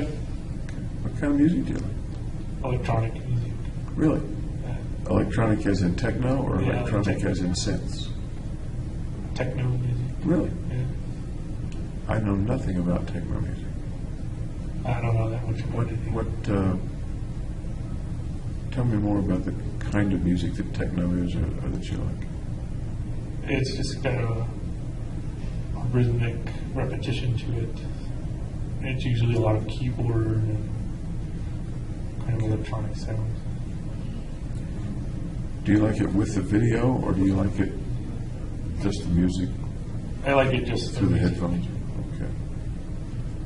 Like it better with headphones, or you like it? Yeah, I'd usually listen to it privately. Okay. And that was really my question. Thank you. Yeah. If you were by yourself listening to it, would you tend to use phones, or would you tend to use a speaker? Headphones. So when you're doing that, what do you get into? What are those thoughts that you get into when the music is all between your ears, nothing outside that? It kind of helps me focus, so I would use it a lot when I was reading academic journals to kind of wash out excess sounds.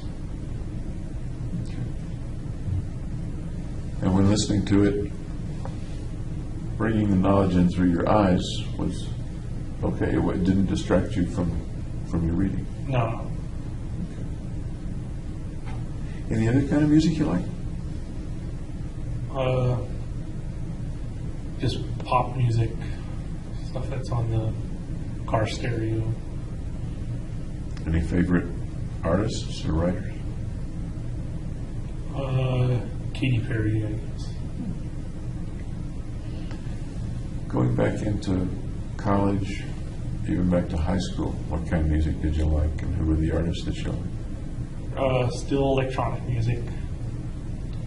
There's an artist like Tiesto. T.S. Tiesto. He's an electronic. Can you DJ. spell it? Tiesto. So the name is Tiesto. It's not initials. It's Tiesto. Yes. Yeah. Okay. I'm gonna have to go look that up. Okay. Did you enjoy dancing to the techno music, or just listening? No, I'm not a dancer. Not a dancer at all? No, not really. Ever been dancing?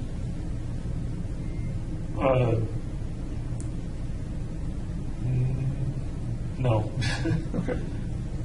Was Gargi a dancer? Did she like to dance? She wasn't a dancer either. Other girls that you've been out with, and I don't know who they are. Can you name some other girls that you've been out with in college or high school? Well, all the others have been friends. So going out with a friend, not a quote date, or am I wrong? Going out with a friend instead of a girlfriend.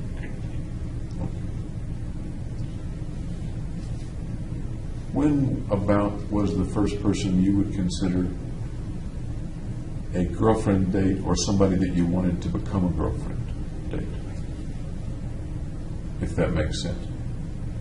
That was probably graduate school with Gargi. Okay. So in college, there wasn't anybody that I'm saying that badly.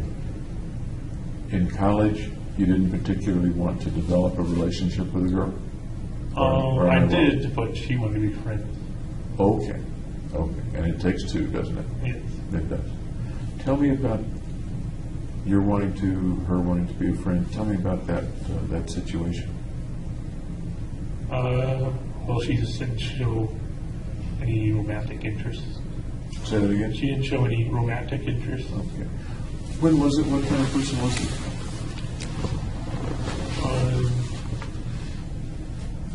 When was it? It was in beginning of undergraduate.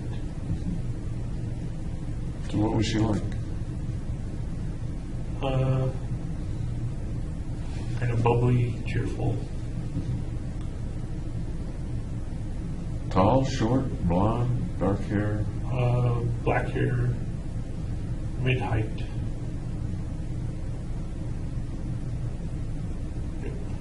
What was the circumstance where you met her? She lived in a nearby dorm. But you've got to meet her somehow. No, I met her in the dorm setting, kind of in the common area. So what did you do? How did you meet her, introduce yourself? What did you do? I don't remember that stuff. What do you think you did? Just said hello.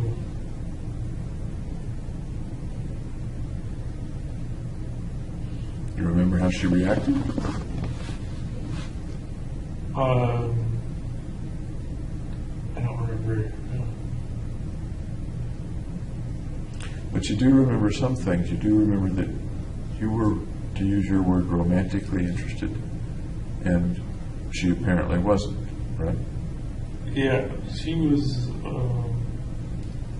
Persian, so I think she had a cultural barrier. Her family wanted her to be with another Persian. How hard did you try? Not very hard. What did you do to try? Just spend time with her. Ask her out? Nope. How about the next romantic interest? Or possibility of romantic interest? That was probably when I was in my summer job as a camp counselor with another camp counselor. And that was Max something camp? Yeah, Camp Max Strauss. Okay. So that was between a couple of the years of your undergraduate? Yeah. Okay. Between freshman, sophomore, junior? Well, I think it was sophomore, junior. Okay. Tell me about that one. Tell me about that one. Well, we went on a date to the movies, and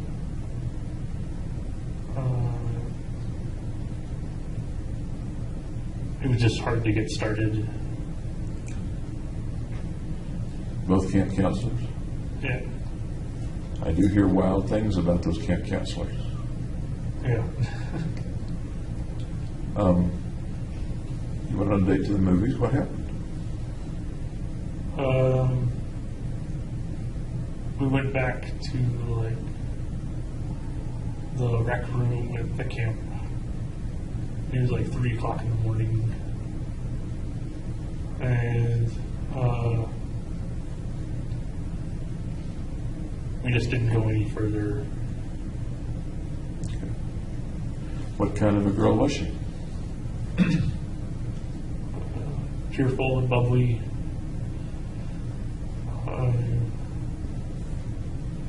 Easy to talk to. Nice. And if I were to talk with her, what would she say about what kind of a man or boy you were?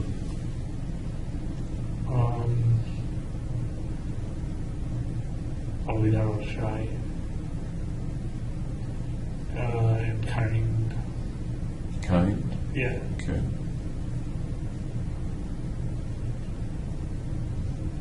Tell me about kind.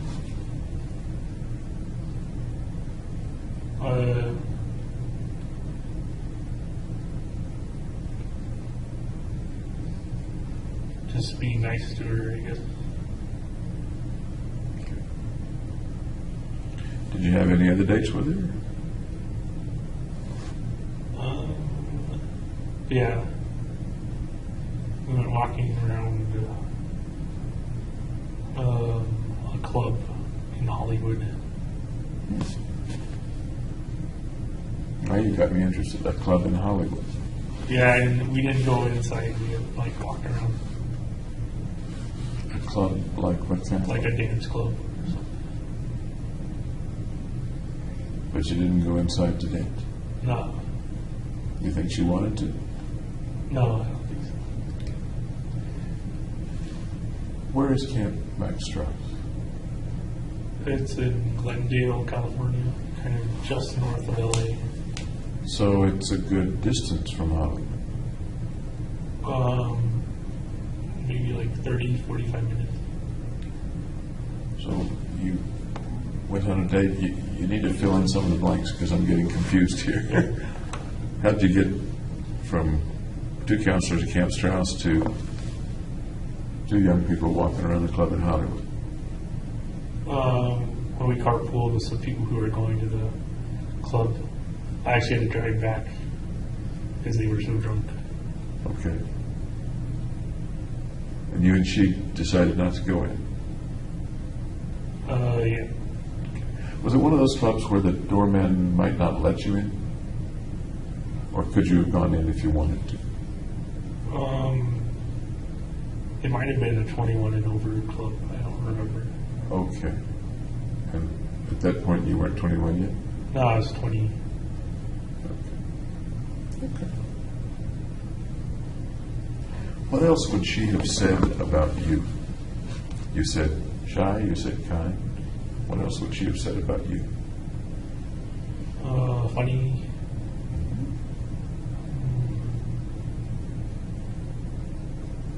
Caring. Smart. That's about it. So 5 adjectives Yeah. covers the waterfront Whole with spectrum. James Holmes. Okay. Does it really? Oh, well, you can't sum up a person in 5 adjectives. I agree. So give me some more to work with here. I don't know if more will help, though. Give it a shot.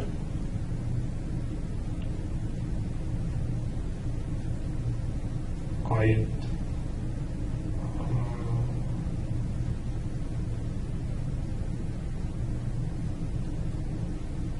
Friendly. I don't know. At Camp Max Strauss, lots of counselors, lots of kids, and lots of social stuff, kind of like one sees at a camp, or not. Yeah, there's a lot of social stuff. Tell me what kind of camp it was. I did get some information about it, but I don't remember. What kind of camp was it? Well, there was horses, there's a pool, there's a rock climbing gym place, a game room, a recreation hall for like music, and then a big field where they can just do free stuff. So it wasn't set way back in the mountains, but it was in the country. Is that accurate? It's kind of in a suburban place too, but it like borders on a mountain. There's a bunch of rattlesnakes in there. Really? Yeah, we had trouble once because like heard the rattlesnake rattle, and all the kids wanted to get a look at the rattlesnake. Really? Yeah, What happened? kind of blocked them off from looking. What did you do besides block them off? I mean, Say that they shouldn't be, going towards the rattlesnakes. so, did you see the rattlesnake? Yeah, Drive it away, kill it, let it alone? What? no, I just left it alone. How old were the kids roughly? It varied in age from about 8 to 12, and they'd have their separate cabins based on age. Counselors were in cabins with the kids or in separate cabins? The counselors were in the cabins with their kids group, so that's kind of the group they would counsel, take them to all the activities. For a shy guy, that sounds like a pretty social setting. Yeah. You got little kids running around, and you got to take care of them, and you got to teach them things, and supervise them, and then work with other counselors, and is that kind of what it was like, or what was Yeah, it pretty like? much. I'll sing them songs too. Like, Really? How long were you there? The whole summer? Yeah, also. So you'd sing them songs, the group would sing songs. Yeah, like camp songs. Somebody play a guitar or piano? No, it wasn't like that. Wasn't like that. What was it like? It was around a big kind of fire pit, but we didn't have any fires because it was wildfire season or whatever. So we had it about around the big pit is where all the kids would group up. We take them to like breakfast or their activities or whatever. You remember any of those songs? Yeah. Tell me. I sing On Top of Spaghetti. It's a song about spaghetti. I think I've heard it. Like, Do you remember? you're not going to make me sing it, are you? Oh, sure. Go ahead and sing it. No, I don't want to sing it. Like, To the tune of On Top of Old Smoky, right? On Top of Spaghetti. Oh, okay. But the Smokey two- the Bear is on like a different. But on Top of Old Smoky? No, that's not what it's called. It's not what it's called. It's On Top of Spaghetti. Yeah. And it's not a parody. Okay. No, it's a short song. Okay. Other songs that you remember?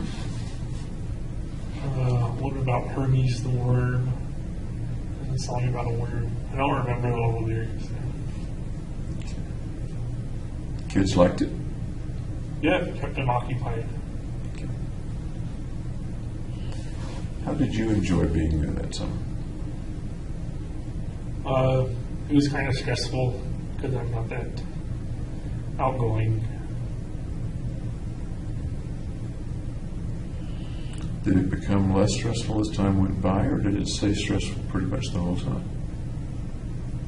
Well, it wasn't stressful the whole time. It was just kind of, it wears down on you having to take care of so many kids.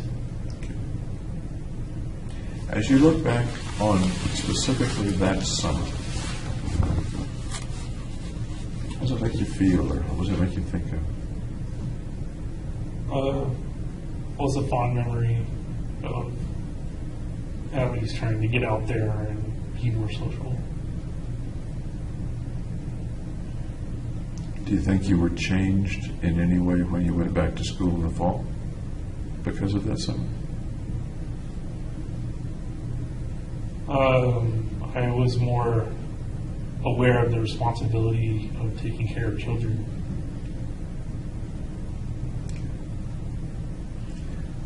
The children were not particularly disabled or something.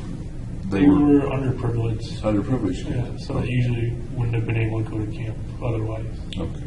So they were healthy, normal kids, but somebody else was footing the bill for a week or two at camp. Usually, like one out of 10 had like ADD or something like that. You had some other things in your life that had to do, well, you've had many had to do with responsibility, but another one had to do with kids. And I'm kind of watching the time, we're going to have to stop. But I'd like to hear, maybe when we meet again this afternoon, about the orphanage. You visited regularly Yeah, in Tijuana. an orphanage in Tijuana. I'd like to hear more about that. What I'd like to do is meet with you this afternoon, starting about 2. Okay. 2 or 3 hours. There's no particular time limit, but then tomorrow morning we'll start about 9. Then tomorrow afternoon we'll start about 2. And we can do it on Friday if we want to. Okay. Okay with you? Yep. Any questions you have for me before we break for lunch, etc.? Nope. Okay. Thanks for talking with me, and I'll see you in a couple hours. All right. See you then.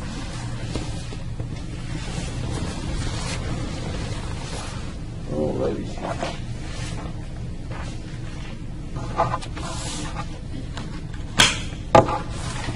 Do they give you juice whenever you want it? I don't know if it's whenever I want it. When it's convenient for them, at least. I'll try to make some more juice. Okay. Thank you, sir. I think they're going to come in and deal with the camera. They'll take some of the equipment out and they'll leave some here, I think.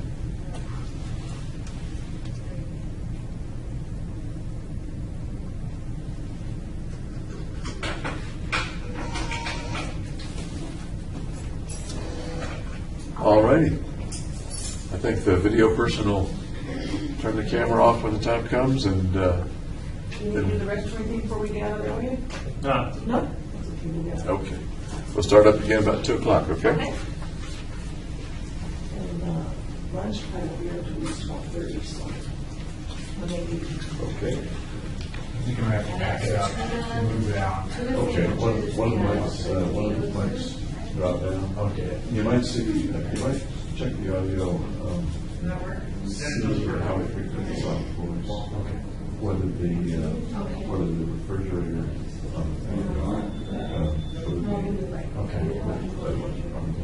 Okay. I think it's the one on my side. Oh, okay. All right. Thank you, sir. Thank you, sir. See you later.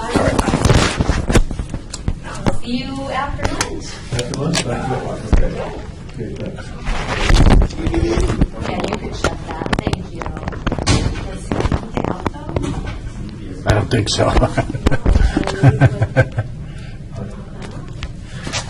Yeah, he's stuck till somebody lets him out.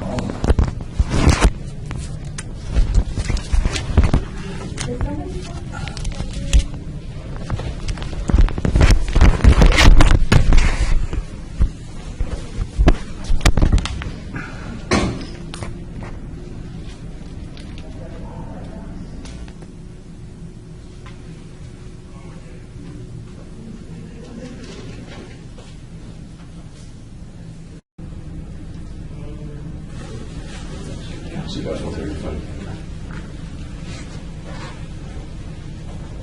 Sure, okay.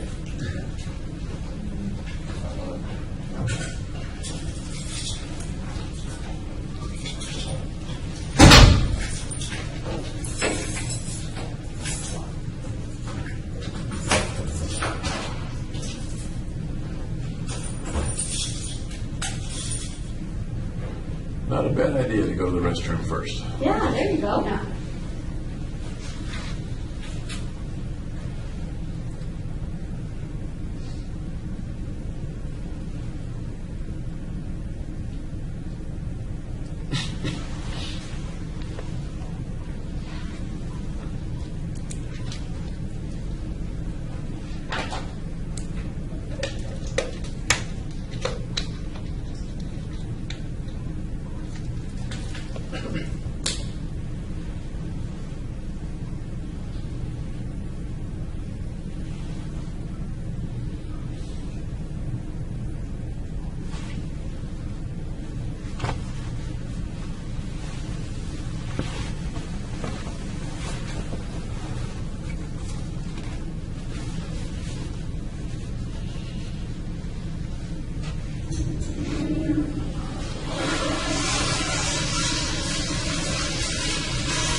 Okay. As they say, welcome back. Here's all of it. That's all right. Have a seat. Hope we got you some fresh juice there.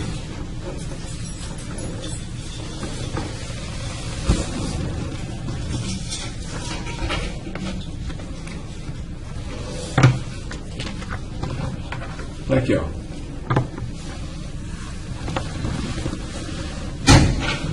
Did you get some lunch? Yeah, tuna sandwich and clam chowder. And clam chowder? Okay. Well, this is our second session. I'll just say for the benefit of the tape that this is Wednesday afternoon, and you're aware that we're being videotaped and all the things. You're welcome to take this with you or keep it, by the way. Okay. Any questions about this morning or anything you'd like to add from this morning? Nope. Okay. Okay. We left off, I was recalling, and so were you, that you had done some other things with children. You'd gone to an orphanage in Tijuana. That was interesting to me. Can you tell me more about that? Yeah, it's part of the Corazon de Vida Foundation. Corazon de Vida? Corazon de Heart Vida. of Life. Okay. We would take day-long bus trips down to Tijuana orphanages and just hang out with the kids. We is who? As in everybody on the bus trip, I guess. So who volunteered. Was it a church group or school group or? Not just any group who wanted to get involved in the orphanage community in Mexico. How did you find out about it? How'd you get hooked up with it? It was advertised through the honors program at UC Riverside. Okay, this is when you were in high school? College. In college, okay. That's kind of neat. And what caused you to do that? What prompted you to sign up for that? I thought it would be a good experience. In what way? And learning about children and just how they grew up.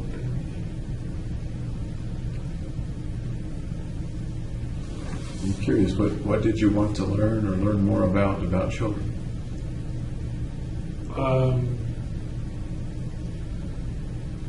Yeah, I just wanted to learn more about children in general. Tell me about the children at Corazon de Vida. Well, they're all orphans, and they seem like just normal kids, and they like to play. And they have their own school at the orphanage too.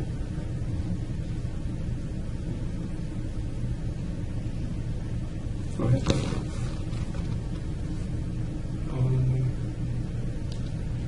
So some of the activities I did was play soccer with them, and play cards. How often would you do this? Like once every 3 months. Once every 3 months. Yeah. Were there other groups that went down at other times, or did the kids get visited once every 3 months? There were other groups that also visited them. And how long would you stay? Just for the day. And then we head back. We usually make them lunch too. Tell me more about that. How far did you travel? Well, it's not that far. It's like 2-3 hour drive. There's more to it than that. You gotta show me that picture that's in your memory. Well, once we brought a bunch of toys down, and then for Christmas, it was like we could donate money to buy toys for them and stuff.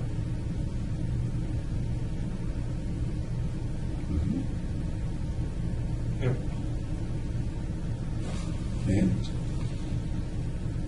And they like the toys. Okay. So what did you do with that? Once again, there's a video playing in your mind somewhere, and I'd love it if you point things out in there and say, well, this is where I bought the toys, or this is what I bought. Can you give that a try?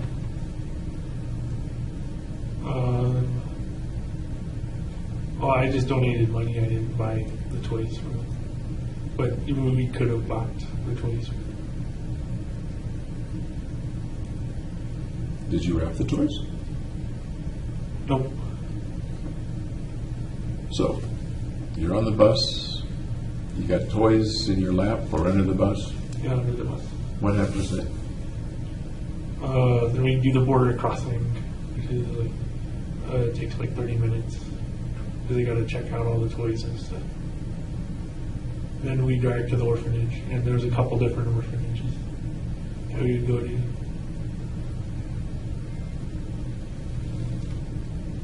And the bus stops, and then we just hang out with the children.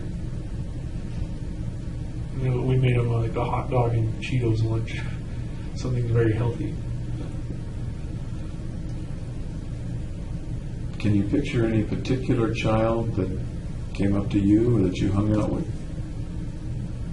No, not off the top of my head.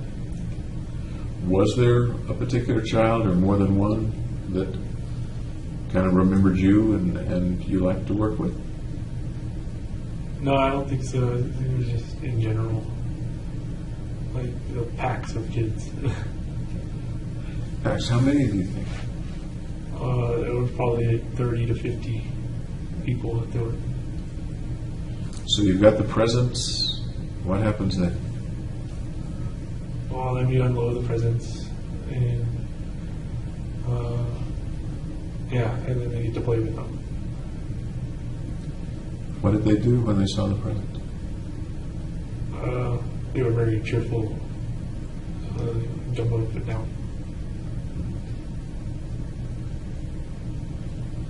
Did you have any particular feelings when you took them the presents and they were cheerful? Yeah, I thought that was a nice thing to do. I agree. Any other feelings inside you when you see the kids opening the presents and enjoying them? No, not really. Then you get on the bus and you go back Yep. to Riverside? Any trouble crossing the border this direction? Then we have to like get off the bus and walk across the border, and the bus comes and picks us up. It's kind of a different procedure.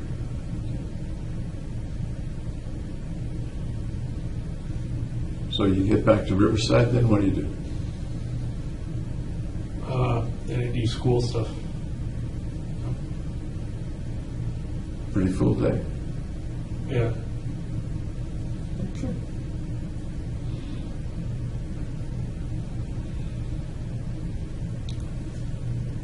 Any other times in your life that you worked at the camp and you worked with the orphanage? I know you got paid at the camp, but it was a nice thing to do. Any other times you can think of that you volunteered some time or did something nice for other folks? I did some gardening for the church that my mom usually goes to. So what did you say? Some Gardening, gardening? like Okay. pulling up weeds and stuff.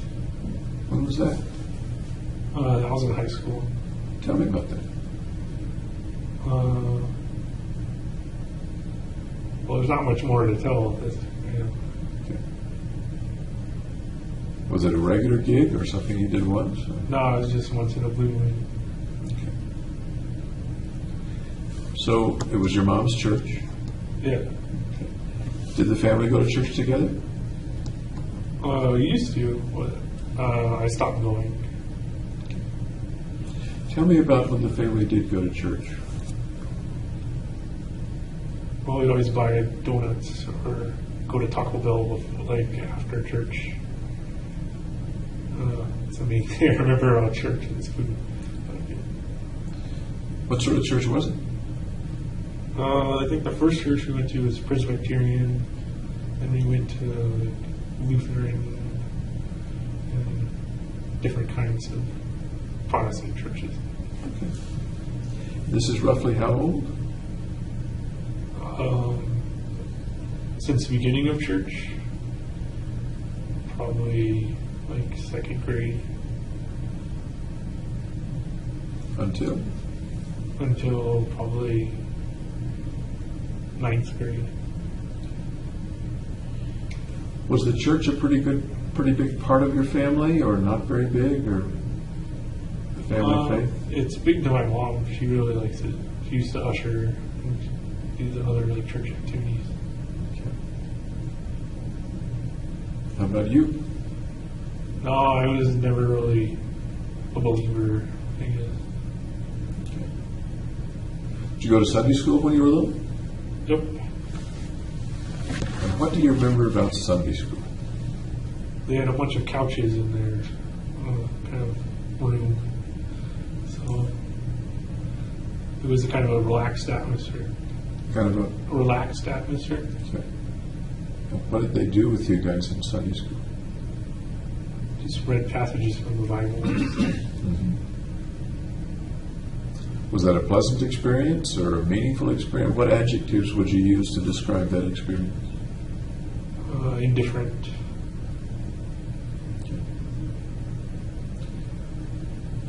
In the course of time, did you start going to the grown-up church? Yeah.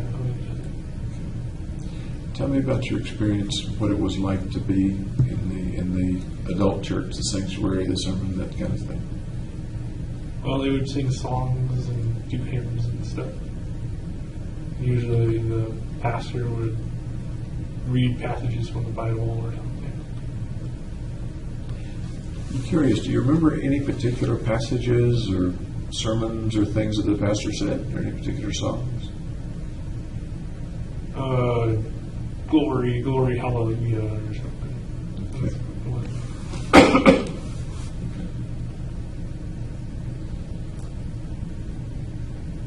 Would the family sit together? Or Yeah. everybody, you and Chris, mom and dad? Yep. How hard was it to get you to go to church?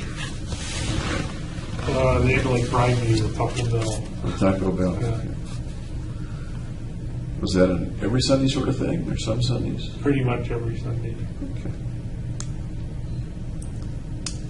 You mentioned several different Protestant denominations. As far as you know, was the family a member of any particular denomination?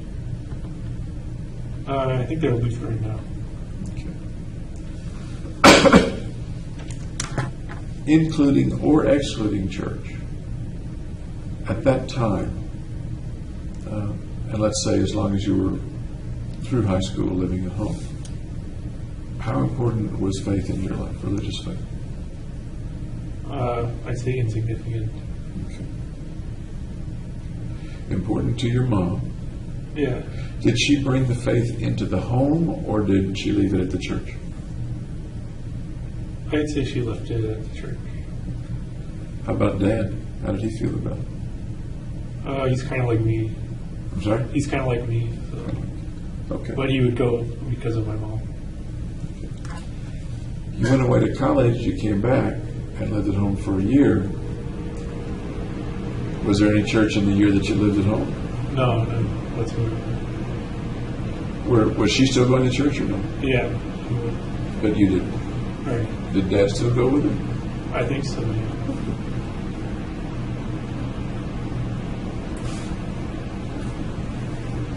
I was going to ask, and I forgot to ask earlier, you mentioned you have the one sister. Yep. Did you ever have any other sibling? One who perhaps passed away, or a foster sibling No. at any time? No. As far as you know, was your mother ever pregnant at any other time or lose a baby? No, she didn't. Okay.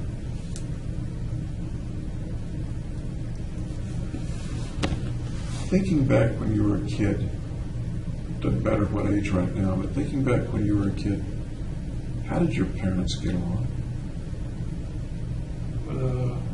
Very well. What did you see as the kid? Mom and Dad are over here doing something or in the same room. What did you see between them? Them talking to each other. Just kind of, you could see love between them. Could see love between them. And what was it that told you that you saw love between them? Just that they cared about each other. They kind of like showing them. How did they show that? Just in their demeanor towards each other. And what kind of demeanor would that be? Close. Close? Yeah, close. You mean standing close or acting close or what? Just the feeling of closeness. Did that feeling come to you as well, or just between them? Yeah, it came to me too. Is there any particular time or any time when that closeness feeling between them was lost, even temporarily? Not that I could ever see. Okay. Did there ever come a time when the family closeness, including you, was lost? Sometimes. Like what? Like when I came back after college for that year transition, and I didn't have a job yet. Then it was kind of like get out there and get a job. Is that the way they put it? That's the way I put it. That's the way you felt it? Yeah. Again, I don't want to put words in your mouth. That's the way. Okay. Tell me more about what that was like. It was just like a small conflict because my mom felt I wasn't doing anything, so I should get out there and go to work. You think your dad felt the same way? He probably did, but he didn't voice it. Was that fair on their part? Were they right, or were they being overly pushy, or something else? I think it was fair for them to do that. And you did go out and get a job.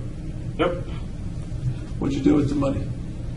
I saved it. Did you pay them any rent? No, luckily they didn't make me pay rent.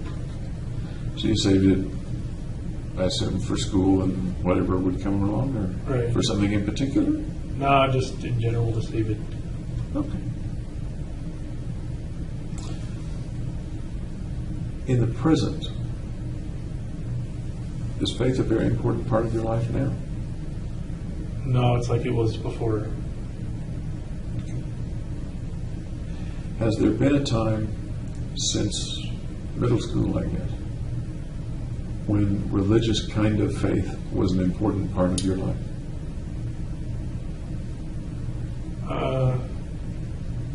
No, I kind of viewed it as something just to be done for the sake of doing it. What to be done for the sake of it? Just going to church. Since high school, have you gone to church? No, not really. You say not really. Have you been to a church service since you left home? Nope. Okay. Of course, there's organized religion and organized faith, and then there's personal spirituality. Do you have a personal faith or personal spirituality? Yeah, I kind of believe God is everything. So he doesn't really need to be worshipped or prayed to, but he's just kind of everything in total. Can you tell me a little bit more about that? Well, he's kind of in our actions and in our thoughts. And he's the collective sum of everything. Collective sum of everything. So like anything you can think of, that is a part of God. That view and that feeling has a certain familiarity to it. I'm not sure where it comes from. I'm not sure either. What does that kind of God or that kind of presence of a supreme being, what does that further mean to you or ask of you? Or I'm not sure what I'm asking, but maybe you can answer it anyway. I'm not sure either. Does a God of that sort have expectations of man, of you and I and other people, for example? No, I would say it's not. So what does, and I understand that we're talking in the abstract here, what does that God do, or besides be present, is there anything else that God does? Or Well, he kind of does everything and anything. tell me what you're thinking of right now. It's interesting.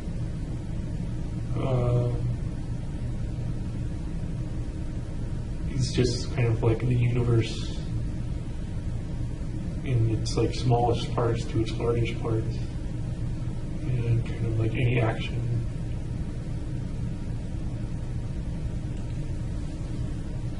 So he acts in many ways. Right. Excuse me. Does he pay attention to what happens on Earth or in space or the rest of the universe? Well, that would kind of mean he's paying attention to himself, because he is everything. Okay.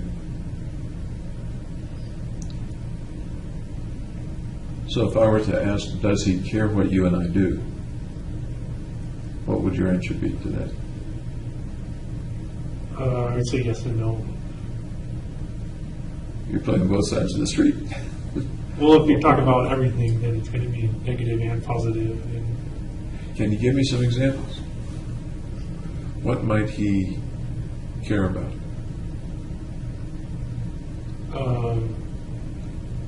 just how the universe is working.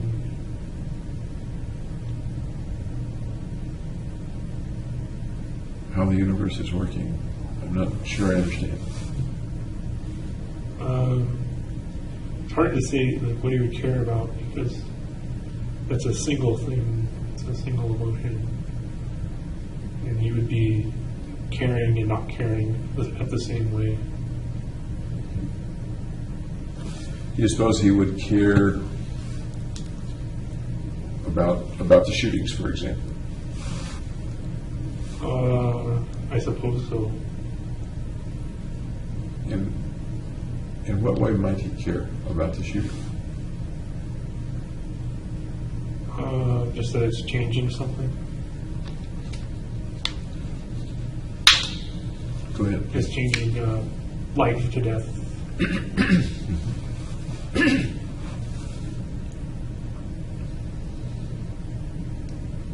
And if we somehow attribute human cares and thoughts and feelings to God, what might he feel about that?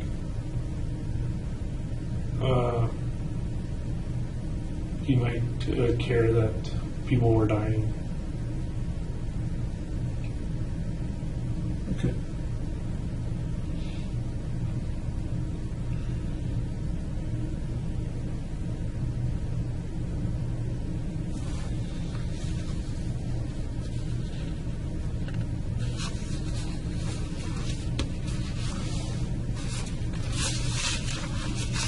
One of the things that folks have described about you when you were growing up,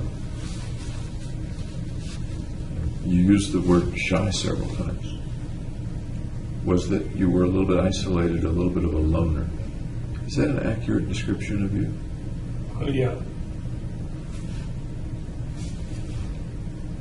Can you describe for me where on the scale of lots of loner and not so much loner, where you would be and what that means? I'm not asking that very well, I know. Like an 8 out of 10. I would be on the loner scale. With 10 being 10 being lonerist. the most. Okay. You described a lot of activities with other people that you did and that you enjoyed, apparently. How does that mesh with the impression now that you're giving that you're a loner? Well, it's just that I prefer to be alone. So it's almost impossible not to do things with other people. It's because it's a social society. Were there ever times when you isolated yourself, took yourself out of the equation or out of the crowd or out of the group? Yeah, lots of time. Can you give me some examples of that? Well, one was when Gargi wanted to go to a bar, and I said I didn't want to go, and she got all angry. So I'm not much of a bar guy. And what did you do? I stayed home. She stayed home with you? Nope, she went. So you stayed. I'm curious. What did you do when you stayed home? Watch TV. Okay. Other examples of purposely moving yourself into a more isolated versus less isolated situation? I can't think of any off the top of my head. When you got the apartment in college, not in grad school, did you have an apartment in college also? Yes. That was an apartment by yourself or with a roommate? It was by myself because I preferred that way. Because I prefer that way. would it be fair to just say that that was one of the things you moved from dormitory to on-campus housing, did you On say? campus to then my own apartment. And then to your own apartment. Yep. Tell me about the difference in feeling between being in your own apartment and being in a dormitory with a couple of hundred people. There's a lot more freedom in having your own apartment to do what you want to do.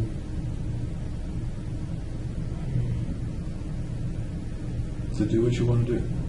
Yeah. Meaning what? I just watch TV or play video games or whatever.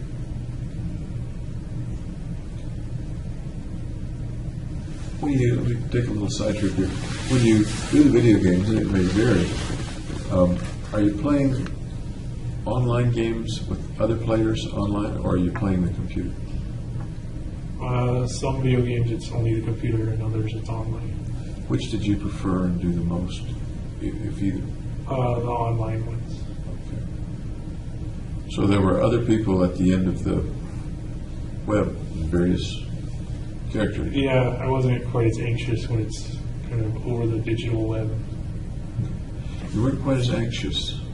That was your phrase. Yeah, as when I'm around people, I'm kind of anxious. Tell me about that.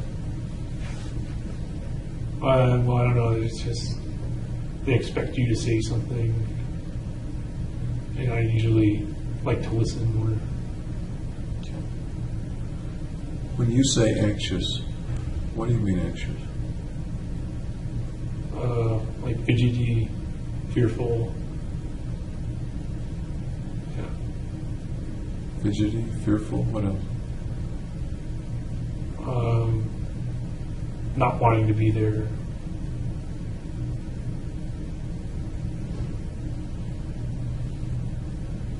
You sometimes need to escape from situations. Yeah, kind of risky. You sometimes escape from those situations actually, or do you just need to escape from them? I feel the need to escape. Feel the need. And what happens if you can't escape? What happens to that feeling then? And I kind of freeze. What's that like? I don't know how to explain that. What are you seeing in your mind? Just uncommunicative. Are you seeing a picture of yourself in your mind? Kind of, yeah. Okay. You and I are looking, I'm looking over your shoulder looking at this picture. Point to the picture and describe the picture for me, would you? I was standing there and not saying anything, and people are talking around me, and I don't know what to say.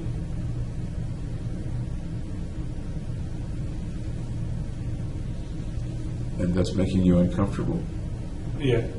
Okay. Are the other people noticing that, or are you hiding it efficiently from them? It depends on how long I'm around them, whether they'll notice it or not.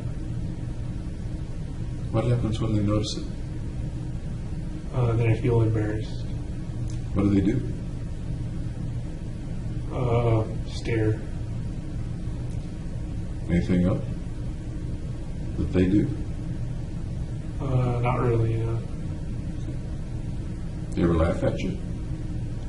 No, I don't think so. Point at you or say, get out of here, you're too shy? Or... No.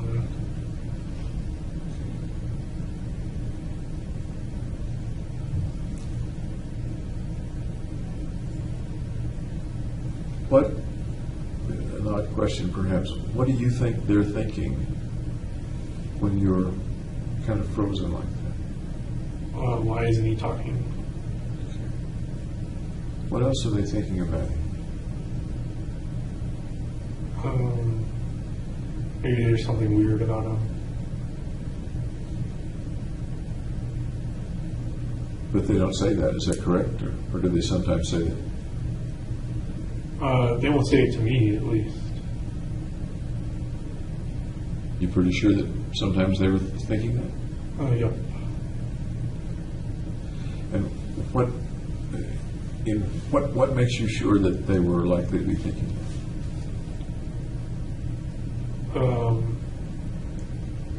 Just because I've like walked in on them and heard them, that kind of thing. Heard them what?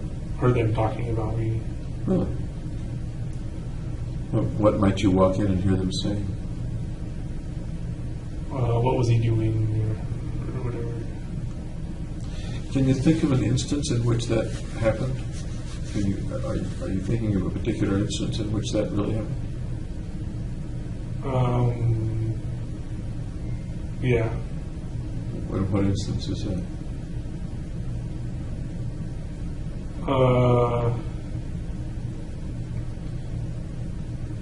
It's when it was at The camp, Max Strauss, and he was with the other counselors when a guy and a gal were playing chess, and I was watching, and then they left, and then I left, and then heard them say, How'd you feel when you heard them say that? I ignored it. How'd you feel? Not so great. What do you mean not so great? How'd you feel? Like there was something wrong with me.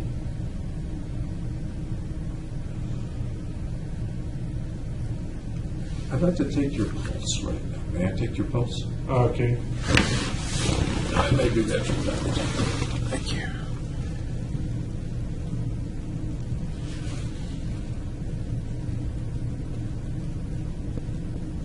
Thank you.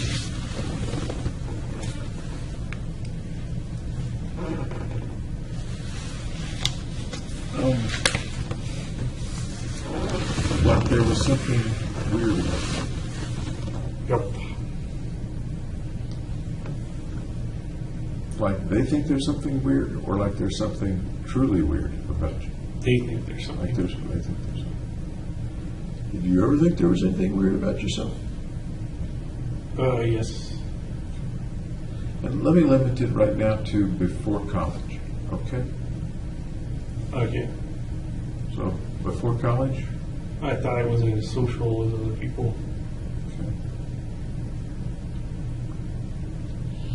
Before college is before the Camp Max Strauss. Right. So had there been situations even then when you thought other people thought you were weird? I don't remember if there was a long time ago.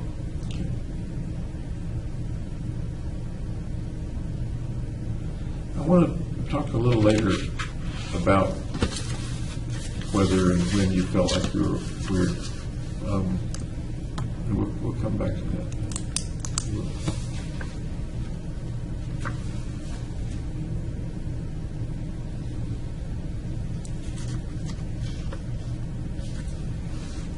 Was the situation of feeling shy and perhaps isolated, were those generally related to particular situations, or would it be anytime there were other people around? Anytime there were other people around I didn't know or wasn't close friends with. So, family and close friends. I kind of exempt. How comfortable were you with family and close friends? Very comfortable. Very? Yeah. Okay. So, correct me if I'm wrong, but you didn't feel weirdly shy or weirdly weird around family and close friends? Right. Okay. You think family and close friends thought you were weird? No. Okay. So why would somebody, just because they didn't know you, think you were weird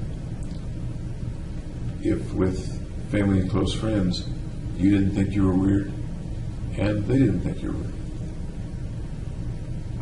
Because I'm different around different people. Because you acted different? Is that what you're saying? Yeah. Okay.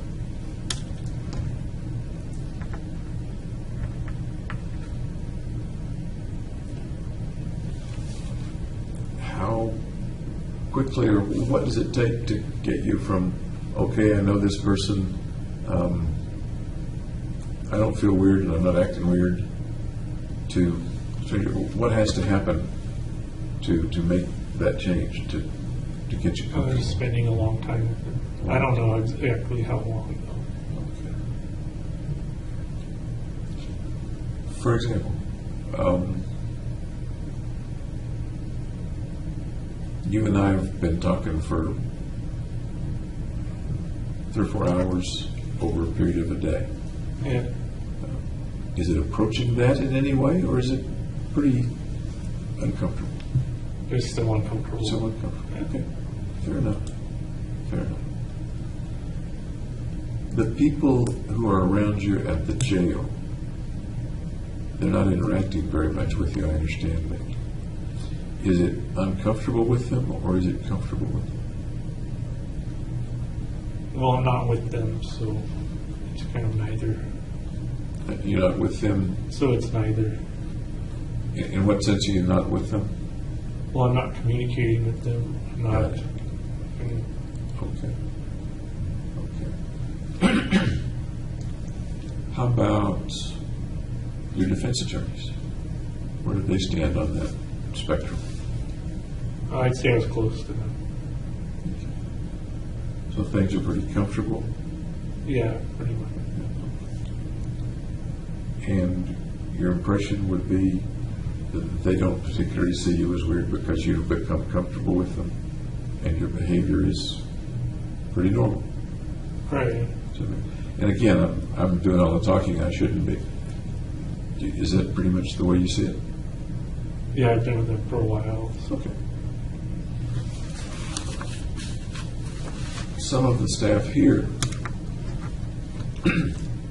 told me that you were familiar with them from last time you were here, Right. and they recognized you. How comfortable are you with the staff that you remember from last time? Not very comfortable. Can you put your finger on anything that makes it uncomfortable for you? That's a very broad, vague question, I guess. Just being there and not having something to do kind of makes it uncomfortable. Not having something to do. Yeah, because if you have something to do, it kind of avoids having to do direct talking, confrontation. Okay. So what would be the circumstance with being in a class with people you didn't know well? That would be fine because they're focused on the lectures instead of socializing with all the people.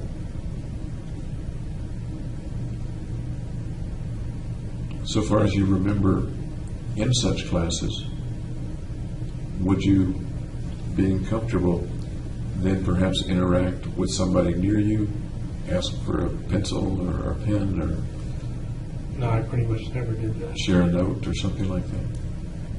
No. Okay. What if they asked you for a piece of paper to take a look at your notes or something? Then I'd help them out. Would it make you uncomfortable? No, because it's like something we have to do together instead of talking. And there's awkward silences. So it sounds like you're saying that having a purpose takes the edge off the anxiety. Yeah. You and I have a bit of a purpose. I'm asking you 100 questions. And Yeah, you're the one doing the talking mostly. Well, I'll try to correct that. Oh. I'll try to correct that. Do you think as we continue to talk for a few days that you'll do more of the talking? It might get better. I don't know. Interesting that you use the word better. I see it as a little different. I'm not sure I see it as good or bad or better or worse. Oh, So why did you say better? Is it bad to be? yeah, that's kind of my view of it. It's bad to have social anxiety. What's the worst thing you can think of happening in a social situation related to that anxiety or something that makes you uncomfortable? What's the worst that could happen?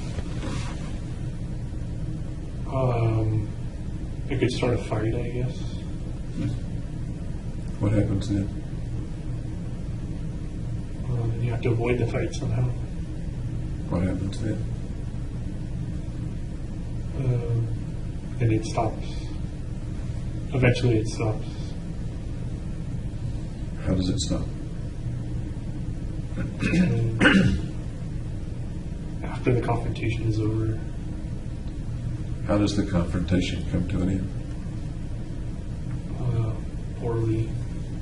What does that mean? How does the confrontation come to an end?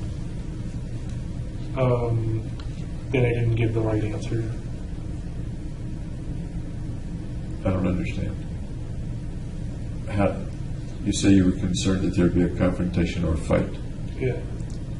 and then you said the next step is that it's over. And I'm asking you to fill in the blank. How does it get from a fight to being over? It just ends afterwards.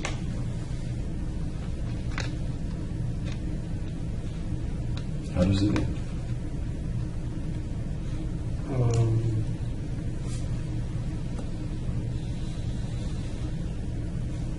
It's just nobody says anything.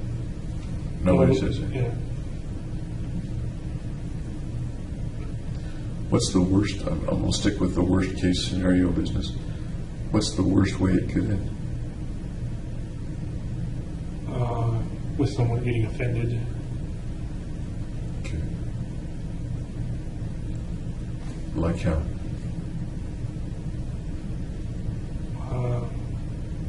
Like if I didn't say the right thing or not.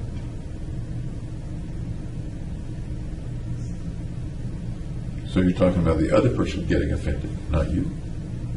Yeah. So the worst thing that could happen is not that you would feel offended, but that the other person would feel offended. Right. What happens then? And we go our separate ways.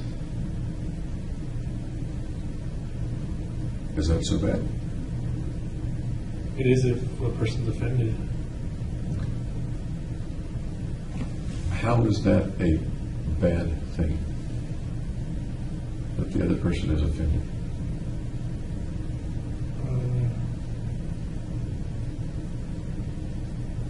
It just is bad. I guess. I don't know if there's an explanation for it. You're sort of saying it's axiomatically bad, and that, I don't buy that. What's bad about it?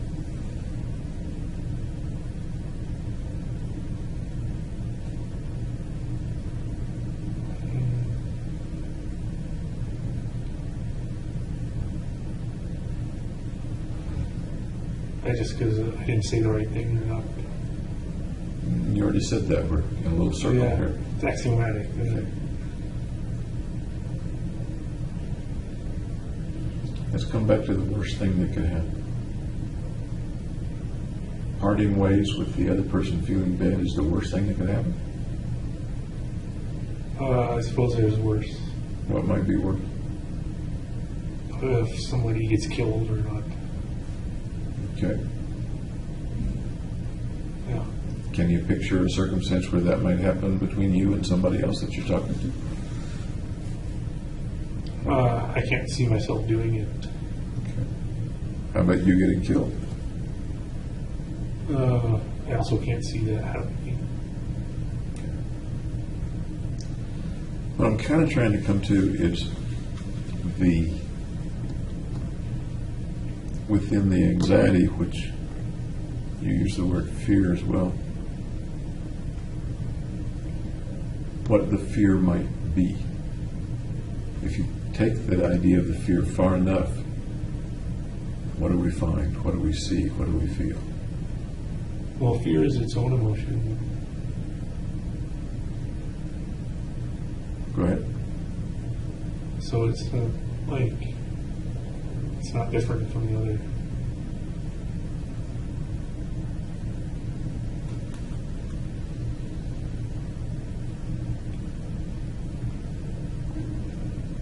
What happens when people get frightened? Well, physiologically, what happens? There's a sympathetic response, like fight or flight. So people either confront it or they run away from it.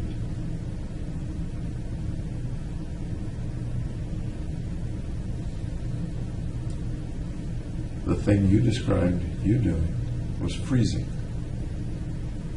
Yeah, so I guess that's not in those two categories.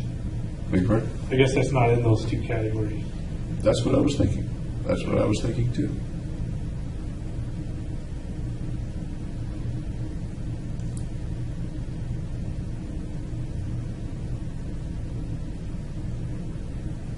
So which do you think James wants to do in this hypothetical situation?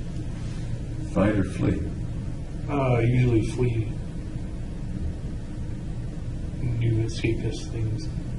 What's that? Do escapist things? Okay. And from time to time, you've done that. Withdrawn, gone back to your apartment, watched TV instead of going to the bar. Things like that. Yeah. Has it ever come to pass that you've done the fight part? Not like physical fight, but like, I guess, verbal defense or something. Ever been in a physical fight? When I was a kid, like little, like scruffs and stuff. Very often? No, it just once in a while. Okay.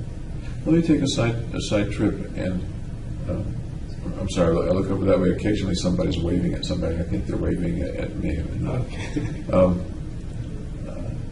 If they really want us, they'll pound on the window, I guess. Let me take a side trip into the fight business. Roughly how many fights have you been in which you either landed a blow or someone landed a blow on you?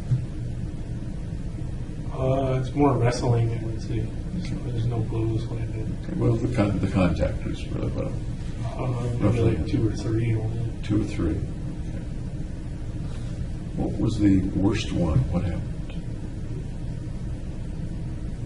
I don't remember. It was when I was a kid. So the oldest one, the one in which you were the oldest, would be about how old? Maybe 10. Maybe 10. And you really don't remember the circumstance? No. Okay. Did you ever get beaten up real bad? Nope. Did you ever run away from a fight? Frightened and run away? No, I don't think so. Okay.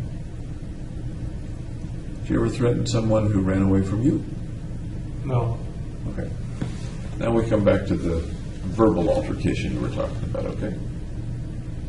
Yep. The flee or fight verbally or freeze. I usually just don't say anything, so I try and ignore the verbal attackers.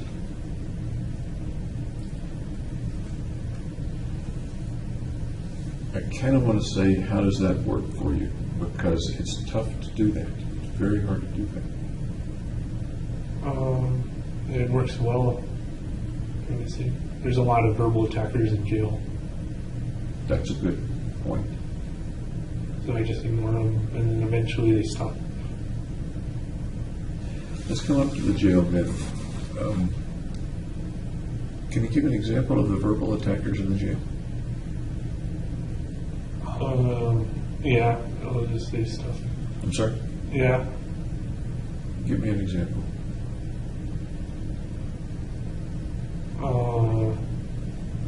They say like baby killer and stuff. Who's this coming from? Other inmates. Other inmates. Do you have any contact at all with other inmates? No. Ever? No. If you're going someplace, say through the tunnel to the court or something like that, They like lock down the hallways. they lock down the hallway and take you down the hallway. So you don't go over to the wall, or they don't go over to the wall while you pass. They're actually not in the hallway. Yeah, they're outside of the hallway. Then how do they know it's you to yell at you? That's not usually where it happens. It usually happens at my cell with like the cleaning trustees going by and yelling stuff. Okay. So folks in the jail know that James Holmes is in MC1 or whatever the Right. cell is, and perhaps a trustee working, or perhaps somebody else who's temporarily in another MC cell may yell things. Yeah, that's pretty much how it goes. Okay. Has there ever been a circumstance where they've gotten to you physically? No. Or they, oh, I'm sorry? No. No.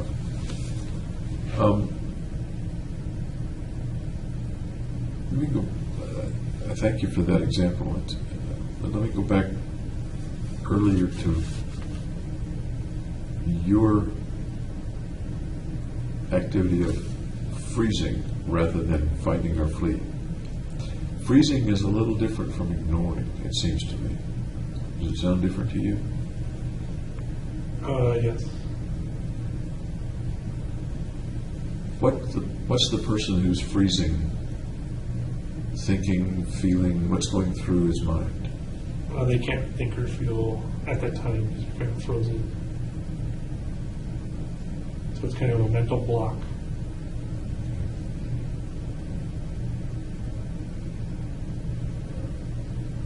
A mental block of the whole mind, or just for that part of the mind that's involved in the Coming up with a response. Okay.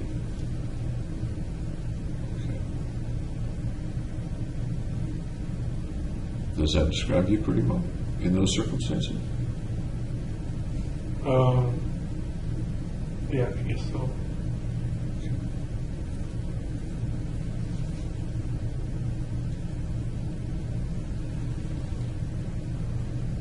When was the first time that you noticed that you did that or could do it?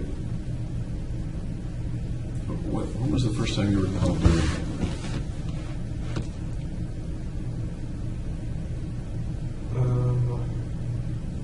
I don't remember the first time. Can you think of an example that maybe wasn't the first time but sticks out in your mind? No, I don't know any examples.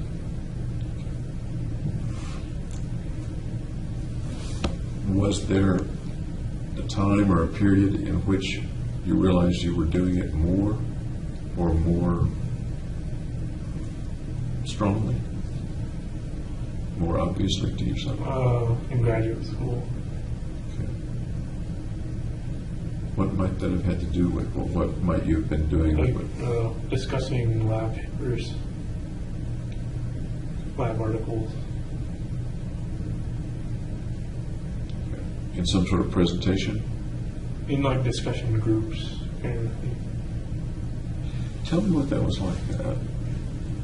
Well, people, Picture that circumstance. Yeah. a person would choose a figure, or they'd have a figure assigned to them from a paper, and they'd have to usually explain what it was. And that's tough for me because they kind of put you on the spot, And when you say a figure, like a graph or something. okay. You'd be kind of on the spot. Would you generally know know about the topic, but be on the spot with regard to talking about it? Yeah, I usually know what was going on, but then have trouble saying it or bringing it out. Okay. If you were talking just with one other classmate, for example, lab partner, would the same thing happen, or would it? No, it was usually the group. It's in the group. Okay. How well did you know the folks in those groups? See them every week, or every day, or once a month? It would depend on if it was on what class it was. If it was a neuroscience one, then I knew pretty much most of the people there. And you would still freeze up? Yeah, sometimes. Every time, or just sometimes? Sometimes. How much? How many times out of? I'm kind of asking how often. Maybe 50%. And what happens when you freeze up? Take me through the process of the next 15 minutes. You start to freeze up, and then they wait for an answer, and then I'm kind of lost. then what happens? Then I'll have to like reread it, or they'll just move on. And then what happens? Then the freezing stops. When the freezing happens at its worst, do you say anything at all? Not unless I'm spoken to.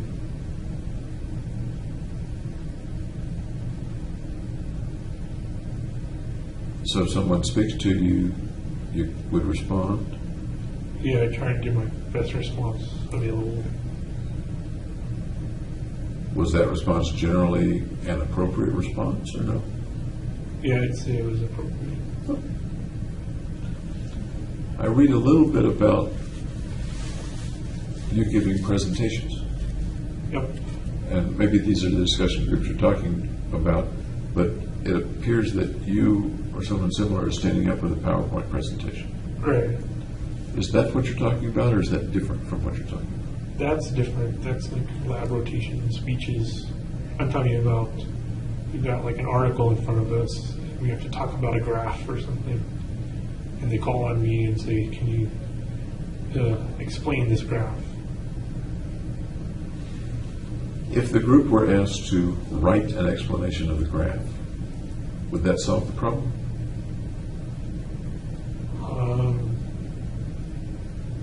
If I wasn't put on the spot, If everybody in the group were asked to, then I would know what to do. I'm sorry? Then I would know what to do. Okay. If you were asked to take the graph home and interpret it, That's easy. that'd be easy. So it's not a question of not knowing the stuff. Right. Gotcha. Tell me about the larger presentations with PowerPoints and things like that. They were in front of the neuroscience department, so a bunch of professors and students. And how did those go for you? They went okay. I got feedback from the graduate training committee. What was the feedback like? It was usually critiques or criticisms. Useful, hard to take, positive, negative? Mostly negative, I would say. Were you able to use that feedback to do it differently the next time, or no? Not really, no. Okay.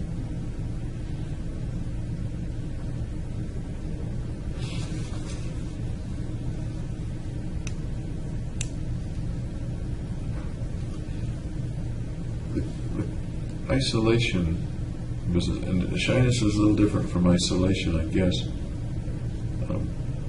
There was another example in the record that I've looked at about when you moved back to San Diego from Salinas. Salinas or Salinas? Salinas. Salinas. There was a Steinbeck book written about Salinas, wasn't there? Yeah, he used to live there. Okay, that's what. Of mice and men. He used to be eating grapes of wrath. Did you read much Steinbeck or know much about that history? Obviously, you know We that. read him in school, I think. Okay, interesting. Did you like reading Steinbeck? Yeah, he was fine. What was your favorite Steinbeck book? Mice and men. Why do you suppose you were drawn to that particular one? Besides the fact Because that the characters were interesting. Okay. Being short didn't have anything to do with it. Being short? It was a short book. Oh, that probably did for the book report. Okay. Anybody in particular in that book that you might have identified with, or I think Lenny. really? Yep. That's an interesting one to identify with. And you were pre-middle school at that time. You were 12 or under, right? Yes. Tell me how you and Lenny might have been similar or felt similar.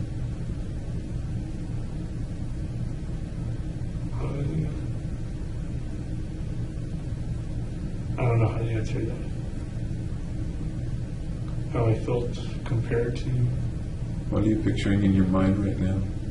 I don't know, I'm frozen. You're frozen. Do you remember anything that, and I'm kind of putting you on the spot with regard to the book, you read it a long time ago. Do you remember any things that Lenny did? Yeah, he crushed the mouse and pulled on the girl's dress, I think, when she was trying to get away or something. What were some other characteristics of Lenny? I think he was schizophrenic. He saw like rabbits or something.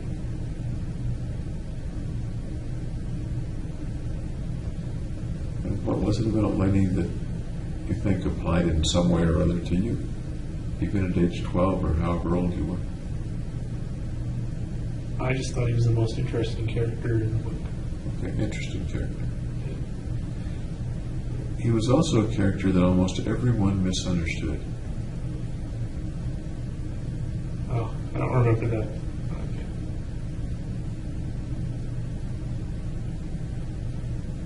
It was.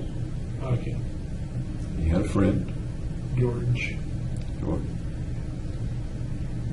everybody else teased him, but with a friend he was comfortable with. You recall that about the book? Yeah.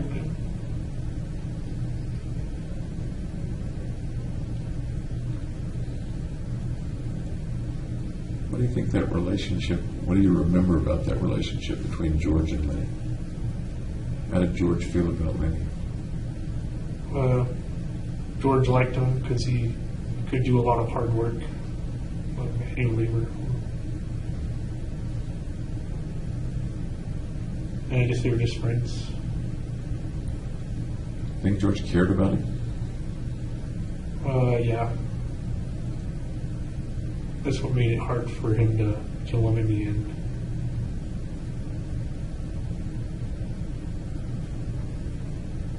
Tell me about that act of George killing Lenny, if you remember it from the book, and it was pretty striking. That's all I remember about it. Do you remember why George killed Lenny? Yeah, Lenny accidentally killed another person. I don't remember who, but they were out to get him.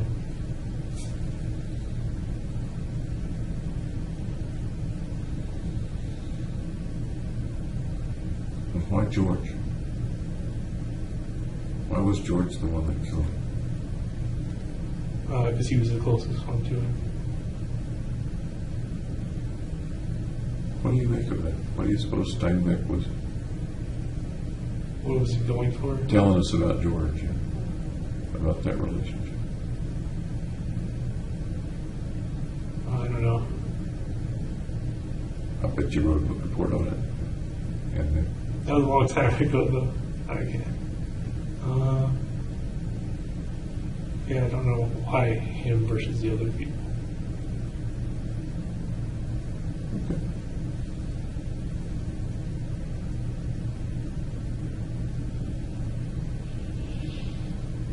Did you want to move back to San Diego when the family moved back? Or do you remember? I wanted to stay in Salinas. You wanted to stay in Salinas? Yeah. What do you remember about not particularly wanting to leave the city? Just that all my friends were in Salinas, so I'm gonna have to kind of restart. It's tough for kids to restart. Yep. How did you restart when you got back to San Diego? I just met new friends. How did you do that? I don't remember how it happened. Any guesses, speculation about how the young James would have met and made new friends? Maybe just proximity, being around them. But you didn't have to play with them. How'd you end up playing with them? See, I don't know. How might you have ended up playing? Speculation, I guess. Just talking to them.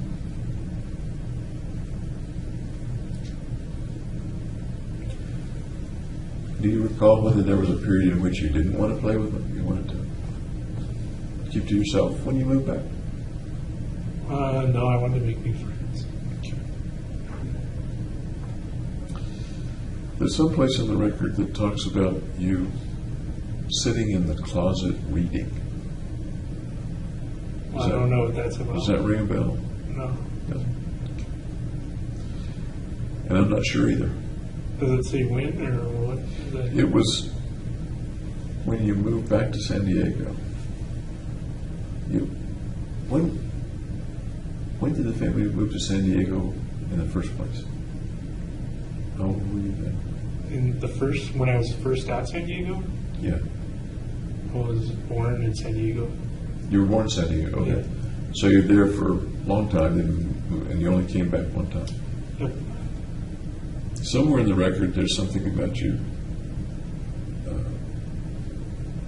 spending time sitting in the closet reading. And I'm not remembering the context. I'm wondering if you remember. I don't remember anything. Sitting in the closet reading. No. Kids do some interesting things. So. Yeah.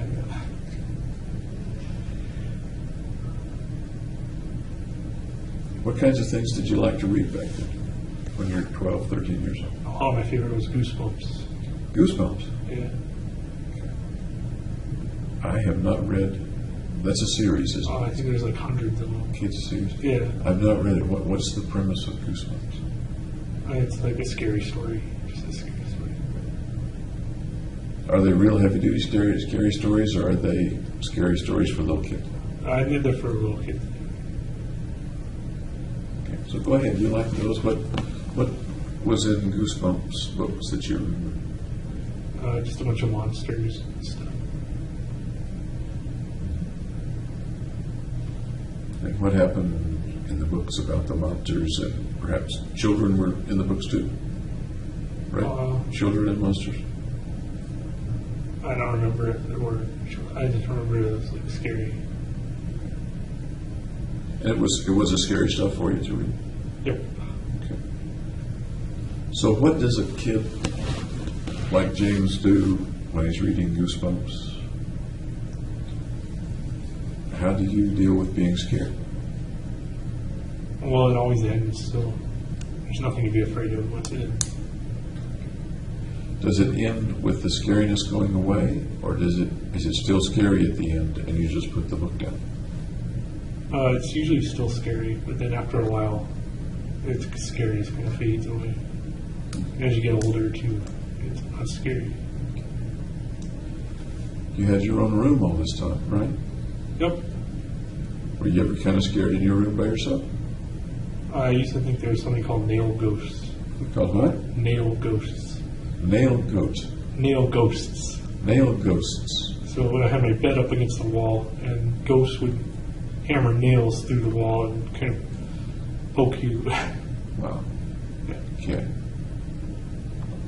Where do you suppose the nail ghosts came from? My imagination. Were they in a book or anything? Or No, I your never imagination? heard of them anywhere else. Well, then you got to tell me all about them, because psychiatrists really want to hear about those childhood monsters. So tell me about nail ghosts and what they look like, what they did. They just make it so you can't sleep with your against the wall. You have to kind of be sleeping towards the other side of your bed. Otherwise, the nails will come through the wall and get you.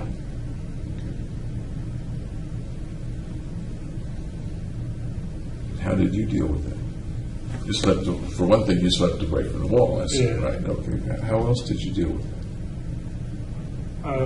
Well, I eventually got over it. Did you ever decide, hey, I can't sleep here, and go try to sleep with mom or dad, or sleep on the couch? Or... Maybe it was like a nightmare or something. But I would do that. Okay. Did you tell mom or dad about the nail ghosts? I don't know. I don't remember. And one of the things I was wondering was, what was their reaction to your fear of the nail ghosts? Do you remember? No, I don't remember. I don't know if I told them. Did mom or dad know that you were afraid of anything? Heights, or jumping off the high diving board, or nail ghosts, or anything else? Yeah, I was afraid of the dark. So they got me one of those little lantern light things. Okay. And how did they treat, I mean, speaking of each one actually, how did mom treat you? How did dad treat you about knowing that their son was afraid of the dark?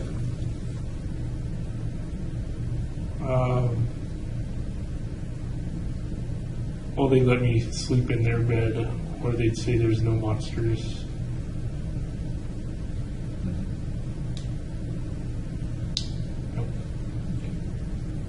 Did that help? Yeah. Sure. Okay. Does the frozen feeling that you've described very articulately, does that frozen feeling bear any resemblance to the feeling of being afraid in the dark or the nail monsters? No, I don't think so. The visceral feeling is not similar as far as you can recall? No, I just go further under the covers so they wouldn't like freeze or anything. Okay.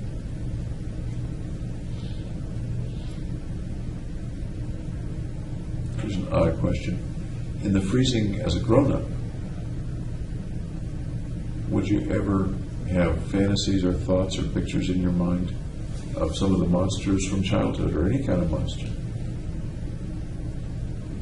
If you're freezing, say, in a social situation. I would have like violent images.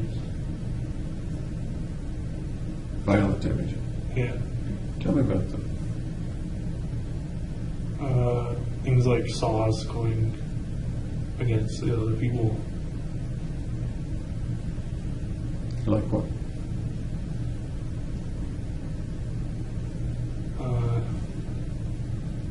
What do you mean? You said violent images and thoughts going against the other people. And I don't know what you mean by it. Like a saw, like sawing them, or like them getting their heads cut off or something. Okay. Sawing them or getting their heads cut off. Tell me more about those images in your mind when you're frozen. They just pop up randomly. Would they pop up randomly, say, when you're older in the grad school? Or is it much younger? Since like high school on. Let's take that fantasy to some end, some maybe ridiculous end. A saw pops up. What happens then in the fantasy? It just like chops off a limb.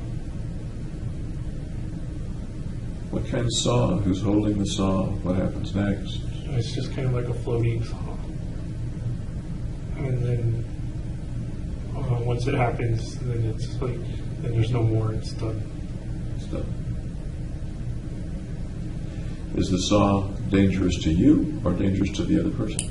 The other person. So the saw's your friend, your ally. Does that make I sense? wouldn't put it like that, no. You wouldn't put it like that. Okay, thank you for correcting that.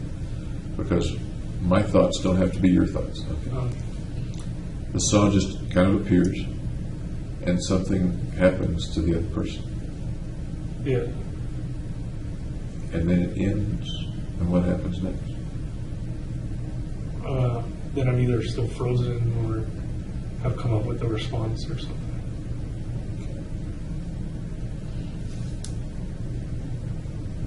Why do you suppose you quickly corrected me when I said the saw was your ally?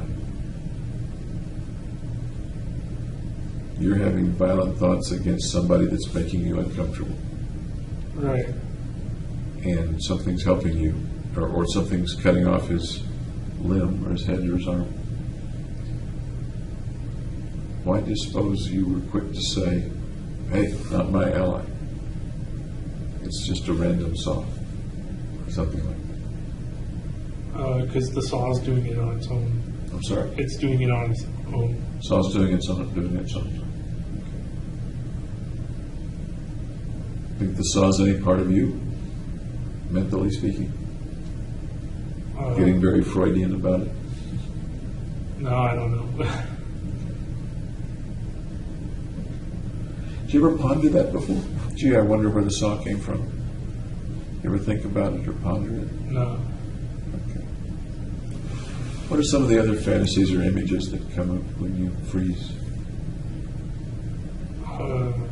Like a nuclear winter. What do you mean? Like setting off a bunch of atomic bombs.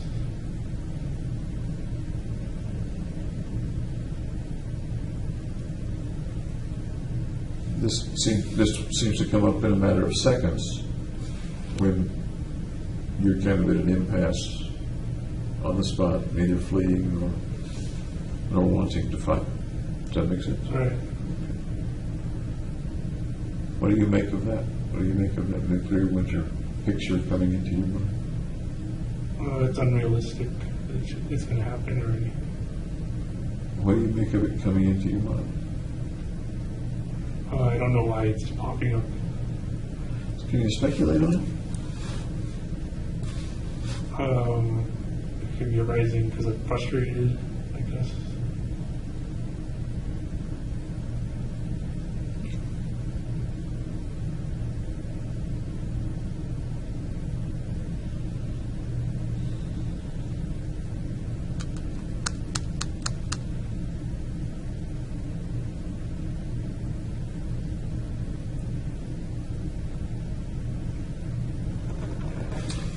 You mentioned the internship with the Salk Institute. I remember in the record somewhere you applied for a job as a lab tech. Am I right about that, or am I misunderstanding that? It's separate from the internship. That was a separate thing. What was that circumstance? What was what circumstance? The lab tech? The lab tech, yeah. I don't remember. I think I applied for a bunch of lab tech positions. When you were between college and grad school? Was that in that year when you were living at home? Yeah. Okay. Oh, I know there was something else that I was curious about. There was something in an email that mentioned Phi Beta Kappa. Are you Phi Yeah, Beta Kappa? I was a member of Phi Beta Kappa. Perfect. And you no doubt still are. It's a permanent thing. Okay. Okay. So you've got your key and everything. Yep. Congratulations.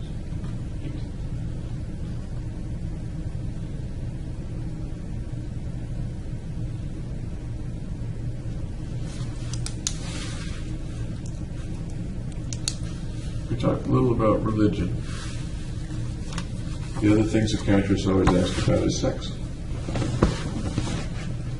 You were fairly old for your first serious girlfriend. That was Gargi. Yeah. Right.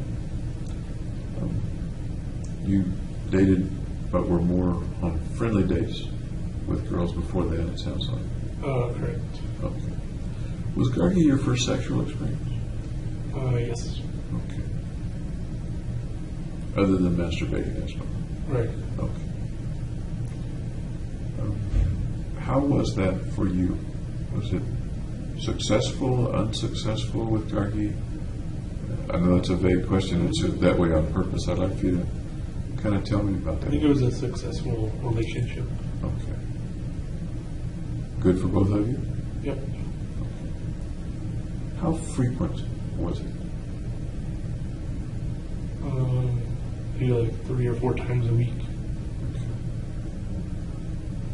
Did the sexual part come fairly quickly after you guys started to date, or was it delayed a ways? I think 2 months. About 2 months. Y'all were together for not too many months, as I I think recall. like 6 months. About 6 months, okay.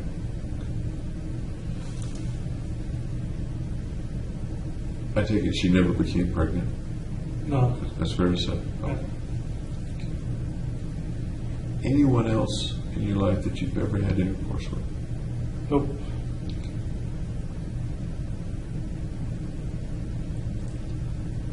We get a little more personal. Everybody masturbates. Can you tell me something about the fantasies or the things that turn you on to masturbate? Just good looking, yeah, big boobs.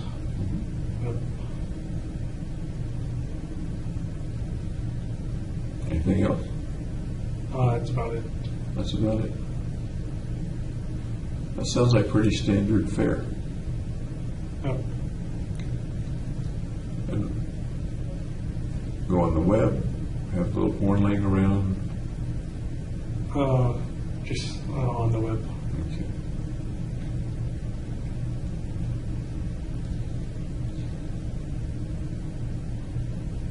There are other places to see boobs and stuff. For example, peeking in windows and things like that. Do you ever do any window peeking? No, never.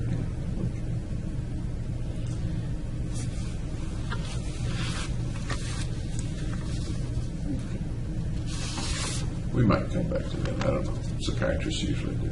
Okay.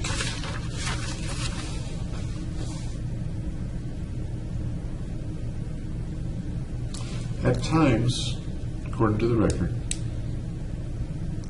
different people have viewed you in lots of different ways. First time I've ever talked with you, so I'm asking a lot about how you view yourself. But may I read you 10 or 15 things that I've seen in the record as ways that people see you? Kind of see what your reaction to those is.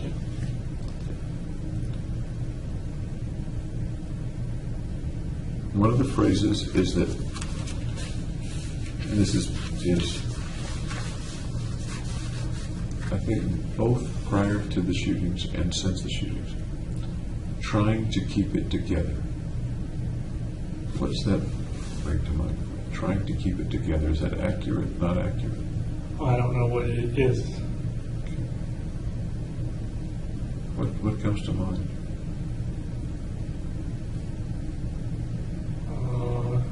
Just trying to keep my life in order, I guess. Okay.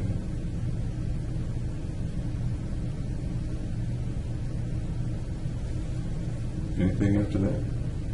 No.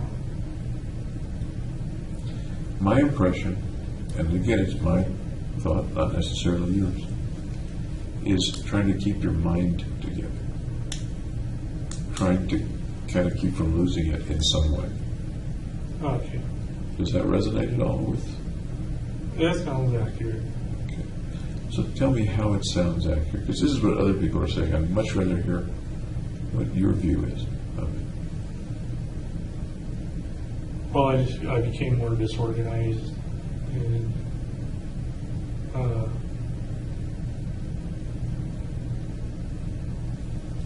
guess my mind was kind of falling apart. Tell me more. I don't know what else there is to say. Sounds like there's a lot more to say. You're becoming more disorganized, and you felt like your mind was falling apart. Those were your words just now. Right. Can you tell me about when that was? It may have been lots of different times, but about when?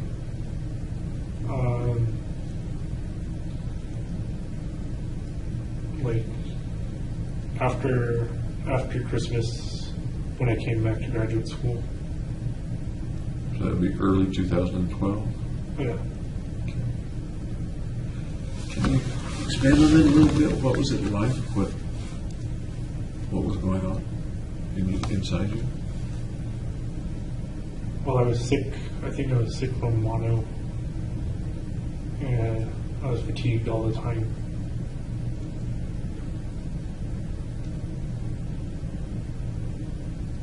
I do remember you had mono then, and they diagnosed you in California, right? Yeah. How long did that mono episode last? Like 2 months, I think. Did you see a doctor in Colorado about it? I did, but he said I had post-nasal drip. Once it was diagnosed at Kaiser, I guess, in California, and you came back, did you see doctors who now knew that you had mono? No, I didn't. You didn't? No, I didn't go to a doctor once I came back. Interesting, okay. So what was the course of that mono? What happened? Yeah. I was just tired most of the time. Did you stay home for class? No, I still tried to keep busy working. How successful were you at studying? Not very successful. In my lab, I kind of like messed up and used the wrong procedure. Several weeks or 2 months of not being at full strength in class sounds pretty serious for succeeding at grad school. That sounds like a pretty serious blow. Well, I passed all my courses and everything. We come back to keeping it together, keeping your mind from falling apart, if I'm remembering the words right. What else about that?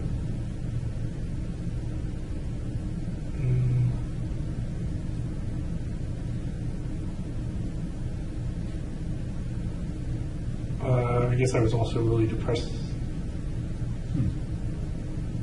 Tell me about the depressed.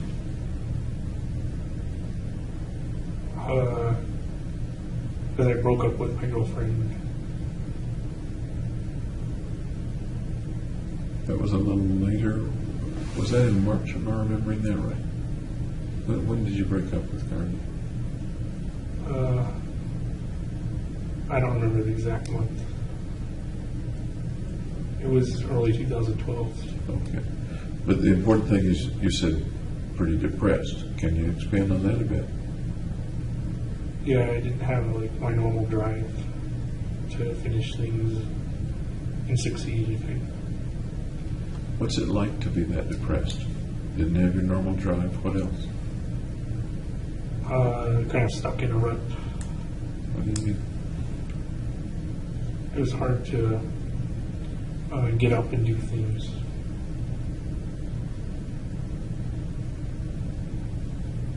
Anything else? Nope. Think it was more mono or more depression or both?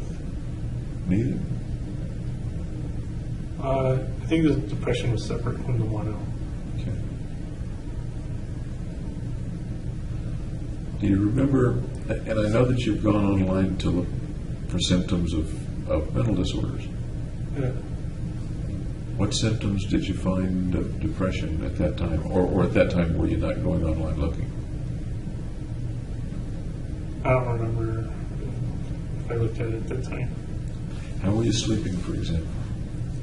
A lot of sleeping. A lot of sleep. I would like go back and sleep in the middle of the day for like lunch break. How about appetite? Were you eating okay? Yeah, I'd say the same. Losing weight? No, I'd say the same.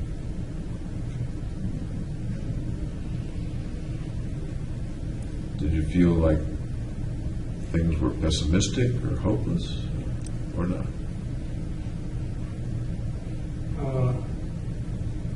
I generally have a pessimistic view. That's your general view, or that was while you were depressed? That's all the time. All the time.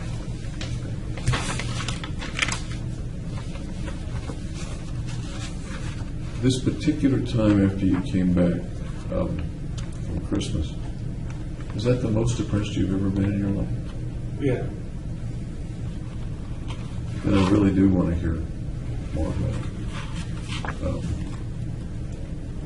You still went to class? As far as you remember, did you go to all the classes? Yeah.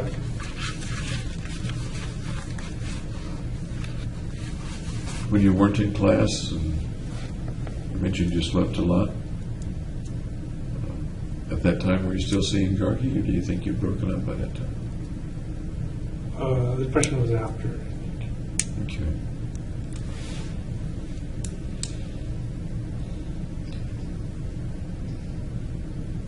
At the deepest of the depressions, did you think about hurting yourself or killing yourself? No. Any other time in the depression did you think about hurting yourself or killing yourself? No. How about hurting or killing other people? Yeah, I kind of transferred it into kind of homicidal. Why do you say transfer? Because like depression is normally suicidal, so I kind of transferred my suicidal thoughts into homicidal. Is that word transferred, is that something that came out of you or out of some reading or from somebody else? It's just my own view. Your own view, okay. Tell me about what you were thinking about hurting other people or killing other people. Oh, it's the same things as when I would freeze, kind of homicidal thoughts. Okay. Correct me if I'm wrong, but when you would freeze, there were particular people around who were the object of the saw or the Right. thoughts. Is that right? When It you was just more abstract with the other. okay. How was your concentration when you were so depressed? I don't know if my concentration changed. Really? You were able to pass. Were you passing as well as you did before and after? Yeah, I was taking less classes. I think. Fewer classes. How was your energy in other things? It was lacking. Can you give me an example? I just would like lie on the couch and not do anything. Do you play video games just as much or less? More, I think. More? Okay. Any change in the video games that you played when you were so depressed? No, not really.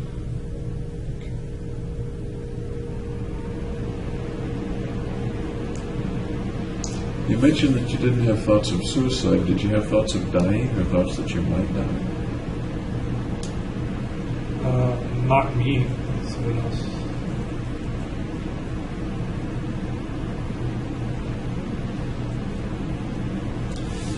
Do you suppose you were feeling guilty about anything? No. Not feeling particularly guilty. Okay.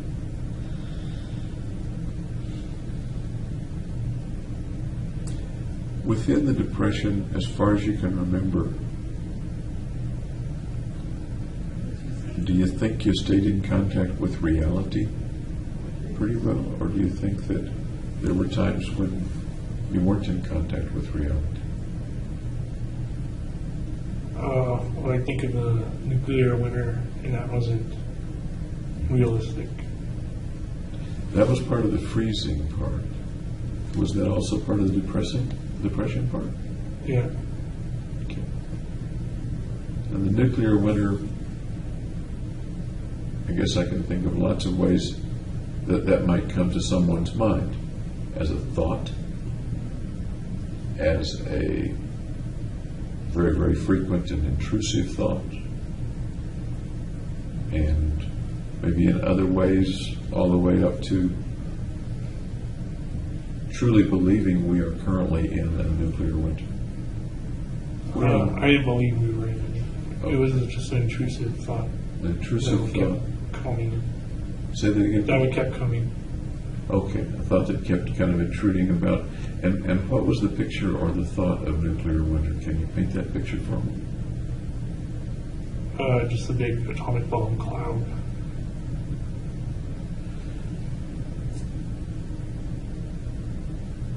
There's an atomic bomb cloud,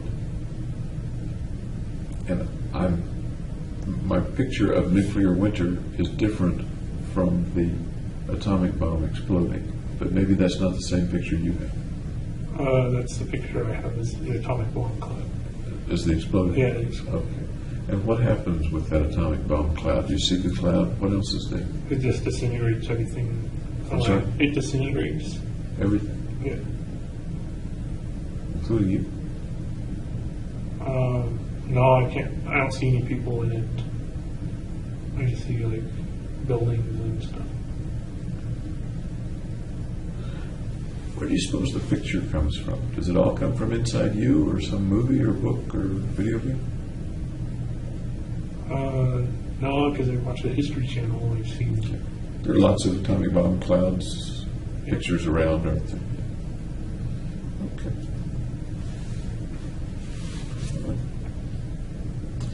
So, that was one of the characteristics. 14 more to go. Another one that was that you're a very interesting person. I don't know about that one.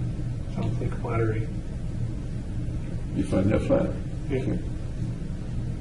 How might you be an interesting person?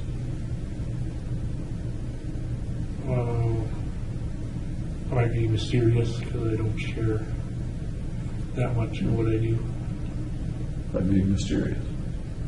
Yeah. The mysterious, interesting guy. Okay. Any other reasons that people might find you interesting?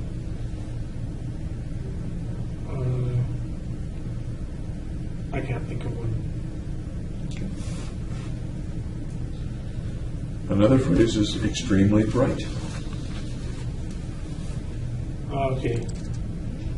I don't know if I would say extremely, but Somebody did. somewhat bright at least. Somebody said extremely, and maybe more than one person. I don't have the number of people here. That, Okay. being honest, that's pretty accurate. Again, not maybe extremely, but I'd say the bright part was at least. Why would someone describe you then as extremely bright? Because I work hard and study and do that. Would they be mistaken? Nope. Would you have fooled them into thinking you were extremely bright? No, I try and be more modest than that. Would you say that a person with a 4.0 average in high school and even better a 3.9, whatever you said to the third decimal, in college, in a pretty tough college course, would you say that takes an extremely bright person? Just 1 second. I'm going to ask these people to be quiet. Will y'all keep it down?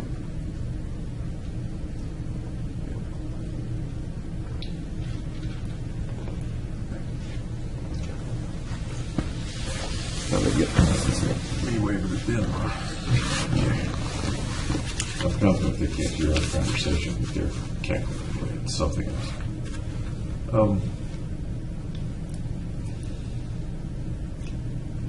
Another phrase that we've covered a little bit, I guess.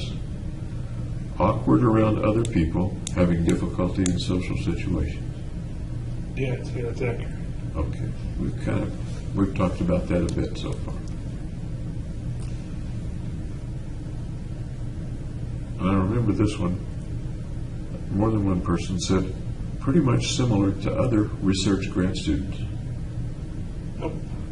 Big part? I didn't stand out. Like, I was pretty much going with the flow. In what ways do you think someone, for example, someone at the grad school might say, yeah? And what I'm talking about is detectives who would go and interview your professors and colleagues and stuff.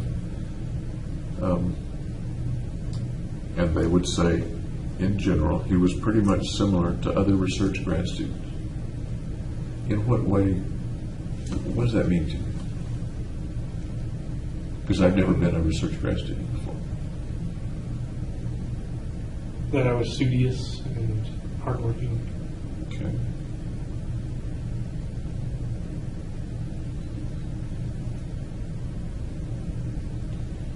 Very angry. No, I'd say that's inaccurate. You'd say that's inaccurate. Yeah. Why might they make that mistake? What might give them that impression?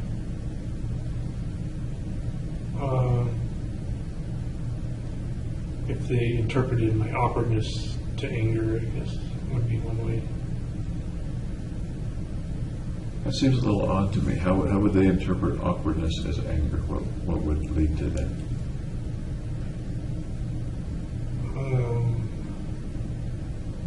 I don't know. That's why I said it was inaccurate.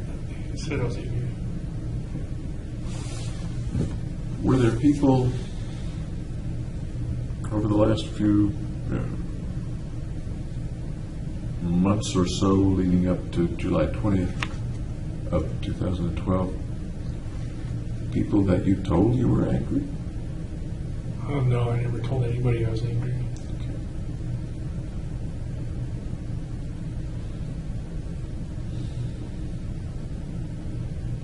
I'm thinking of folks that you told, or who at least got the impression that in some ways you had a hatred of mankind, or were angry at mankind. I wrote hatred of mankind in the notebook. Okay. To you, does that translate to very angry, or is that different from very angry?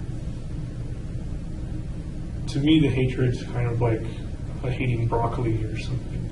Not a fiery, angry, passionate hate. Okay. It's kind of an aversive hate. Okay. Like hating broccoli versus a fiery, passionate hate. Tell me about the hating broccoli kind of hate of mankind. Well, I just don't want to eat broccoli, so I kind of avoid it, be averse to it. Instead of being like angry at broccoli and like chopping it up or something. Reminds me of the Saturday Night Live skit about chopping broccoli, but you never. Oh, I never thought. Do you remember that? Okay. But how does that translate to a feeling about mankind? The hatred? I think it's just because I'm different. I felt hatred towards mankind. I'm not quite following you.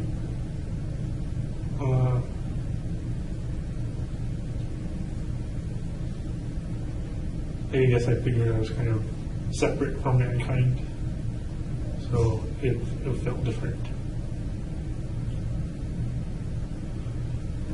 Can you get us from I feel separate from mankind to I hate mankind?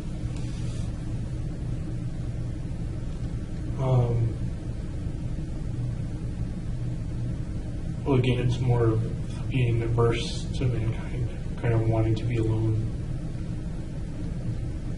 solitary. I'm thinking, and again, just my thought. I hate being with mankind. I hate being around them. Is that close, or is that not close to what you're That's pretty close, because they make me feel uncomfortable.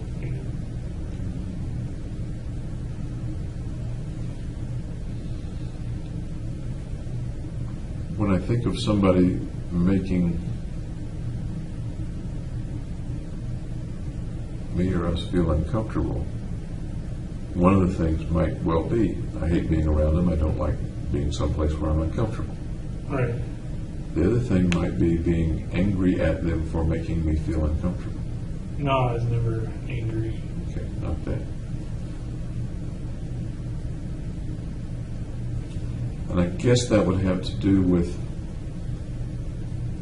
am I uncomfortable because of some characteristic of them that makes me uncomfortable, or am I uncomfortable because they're doing something to get to me, to make me uncomfortable? Does that make sense at all? Yes. I'm not sure which one it would be. Okay. And again, I'm not trying to put words in your mouth. Next phrase, very self-centered. I'd say that's accurate. Tell me more about that. What do you think of that? I kind of view the world through my own eyes as opposed to other people's.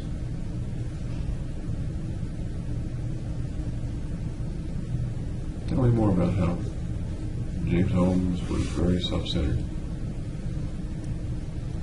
is very self-centered for that matter.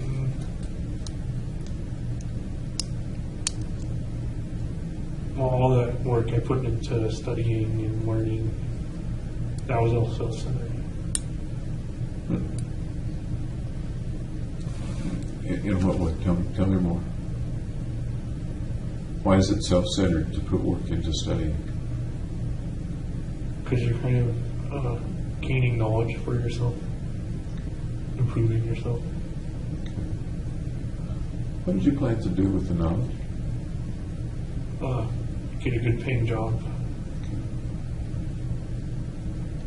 Was there any other purpose in the knowledge? Why else did you want that knowledge? I wanted to see why I was different. You wanted to see why you were different. Yep. Talk more about that, would you?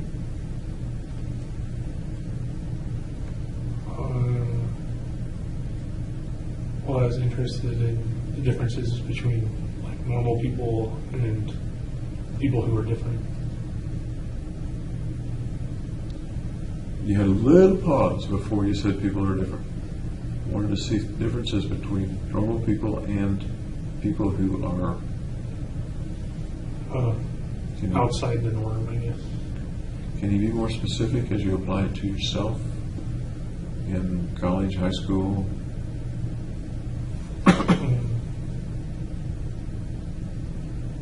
People who are, I guess, mentally ill and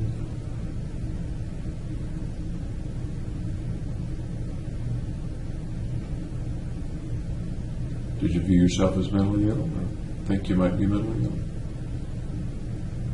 sometimes. In what way? In the social awkwardness, in the intrusive thoughts.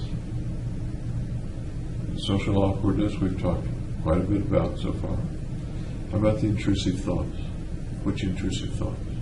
The violent ones. Any intrusive thoughts that you haven't mentioned? The saw, the nuclear winter? What else? Ultimately, the guns.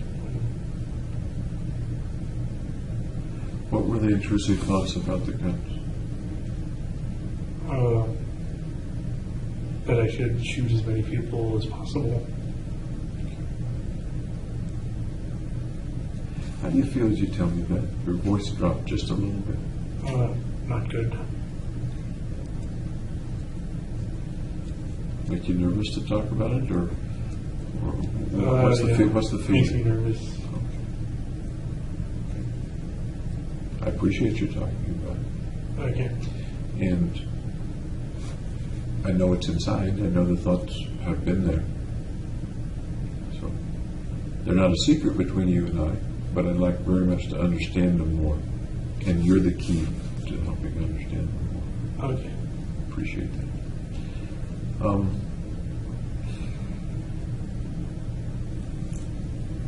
How early in your life were you thinking that you were mentally ill? Late middle school. And I'm seeing a difference between I'm uncomfortable, I'm not fitting in, or I'm shy. I'm seeing a difference between a kid thinking those things and a kid thinking I'm mentally ill. It's still I there. kind of wanted to find the reasons why those things were happening. And the phrase mentally ill came up late middle school, is it? No, I thought the phrase that I would use is like broken brain. Broken brain. Okay. Where'd that phrase come from? It just appeared. From inside you, as far as you recall? Yeah. Wasn't something you heard on the radio or heard on TV or something No. like that? Because it's not an uncommon phrase. It's got alliteration in it and everything. It does. It has alliteration, and it's not an uncommon phrase in conversations about mental illness, certain kinds of mental illness. Okay. Late middle school. What's it like for a kid, 14 years old, to wonder if his brain is broken or to think that his brain might be broken? Well, I want to know as much as possible, so I do a bunch of searches on the brain and how the brain works. At the time, if you remember, were you pretty sure it could be fixed or couldn't be fixed, or you didn't know? I didn't know if it could be fixed or not. And what did broken brain mean? What's the picture in that 14-year-old's mind of broken brain? That normal people's brains work their way and my brain works my way. Do you remember any actual picture in your mind of a brain that was broken or something like that? No, it wasn't like an image of it. So what did you do back when you were that young? What did you do about that? I sought career options which would kind of be related to that. So it's like one of the reasons I went into neuroscience. One of the reasons. Yeah. What were some of the other reasons? Well, there's nothing more important than the brain in like daily life, I guess. Okay.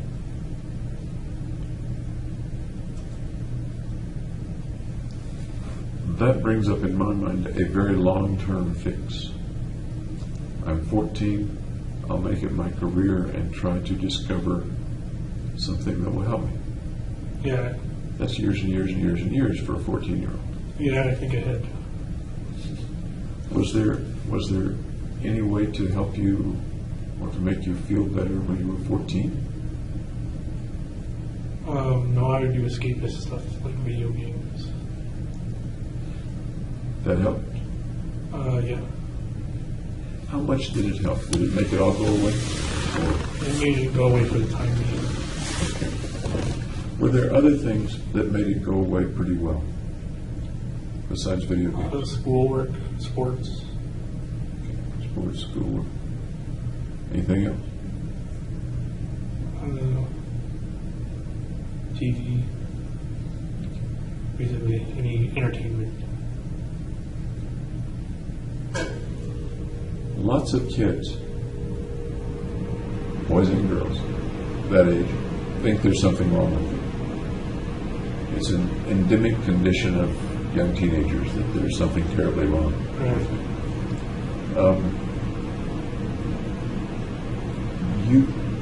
And they all take it seriously to one extent or another. You took it, it sounds like, very, very seriously. Yeah. Do you recall knowing whether other kids had things that made them anxious or nervous or depressed or made them feel awkward too? No, I didn't know their needs. Do you think you were the only kid that was feeling those things? No, I'm sure there were others. At the time? Yeah, I'm sure there were others then too. Okay. Did you ever talk with friends about it?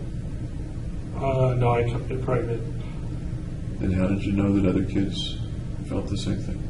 Or felt something similar, something akin?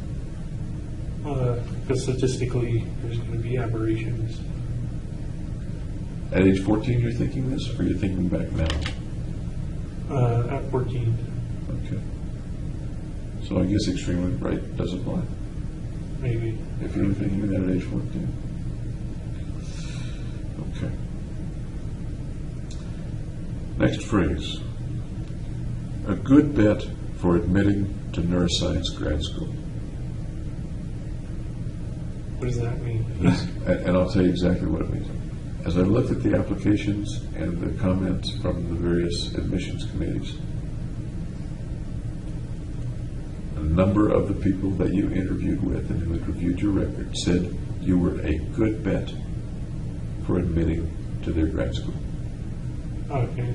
Okay. Agree, disagree, comment? No comment. No, you got to give me something. You offered the comment, but no. Okay. We're talking about Is that before or after they interviewed me, though? This is after the ones I'm thinking of are after interviews. I don't know whether they're among the schools that you applied to when you were at Riverside or the schools that you applied to in the following year. I don't know the answer to that. Just because They're probably in the following year. Okay. So, a number of the people that you interviewed with and who reviewed your record said, he's a good bet for us. What made you a good bet for them? Just my academic record, my GRE scores.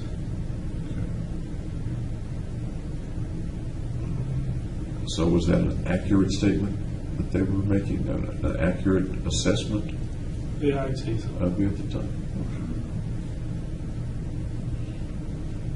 Next one. A bad bet for admitting to graduate school. That's probably because of my social awkwardness and stuff. What makes you say that? What goes into that statement? Well, that I didn't present myself well during the interviews. Okay. So you're implying it didn't have to do with your academic record?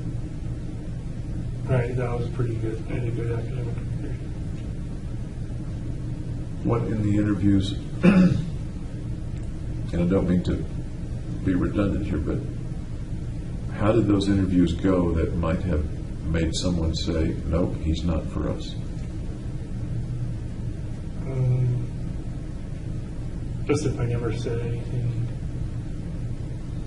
I was kind of too brief with my answers. Do you remember freezing in those situations? Do you think you froze? Yeah, I think so. Any particular kind of person or topic or question that might have been more likely to make you freeze than others? Just when it was open-ended, when there wasn't a specific topic, Okay. issues from, I just kind of like didn't know what to say.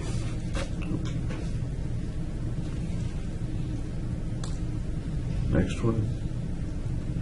Disdainful of others.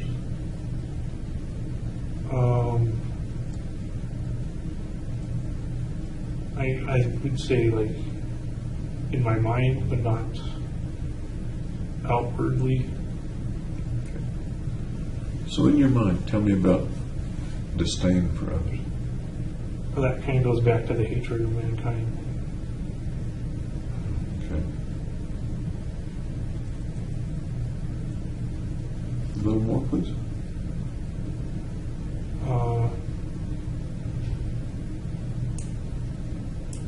I just didn't see a purpose for people living, I guess. I'm sorry. I didn't see a purpose for people living. Okay. Can you expand on that a bit? Not really, you know. How about for you living? My purpose was to fix myself, I guess.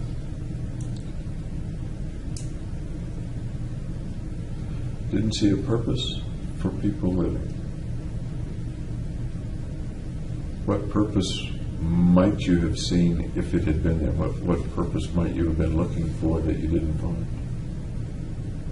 Raising a family, you know, living a cookie cutter life kind of thing, I guess.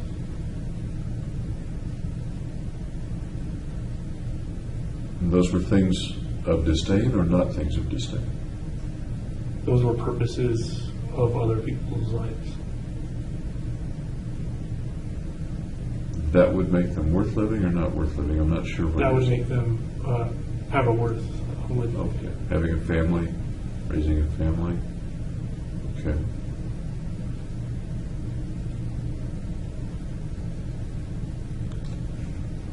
The disdainfulness, you said inside but not And I expressed. wasn't outwardly aggressive toward anybody or anything like that. Aggressive is a little different from disdainful. Why did you say aggressive, not outwardly aggressive? Because I'm more passive than aggressive. Okay.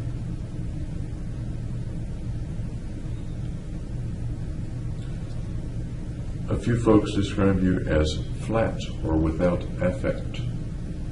Yeah, I can see that too. Those are kind of psychiatric, psychological words. What do they mean to you? Flat, without affect. Just not showing too much emotion or too responsive to stimuli. As you and I are talking together, I see you smile from time to time. I see you chuckle from time to time. Yeah, not a robot. So. Is that different from the way you were, say, in grad school? No, I'd say pretty much the way I am now is the way I've been. Pretty much the way you are.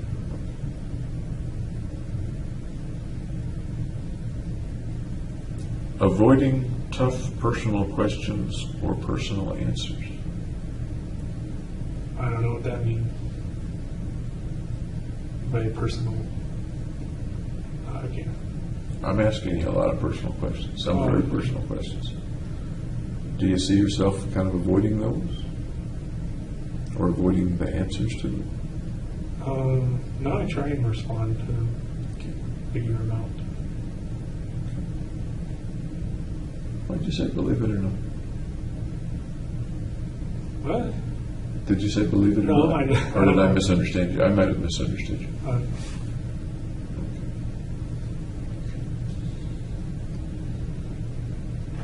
You do often answer with pretty short answers. Yeah, very concise. Could also be taken as avoiding expanding on the answers, avoiding detail of the answers. Which, by the way, is the way I take it a lot of the time. I don't know if that's just a speech pattern thing or if I start freezing up. I get the impression there's stuff going on in there, and sometimes it's hard for you to bring it out. Your phrase, freezing, that's a pretty illustrative phrase. That seems a pretty descriptive phrase. Is there more going on in there than is able to come out sometimes? Sometimes. Yeah. As you and I are talking, does that get in the way a lot? I would say so. That's why I'm brief. Okay. Maybe we can make that better as we get to know each other a little better over the next few days. Okay. Last one.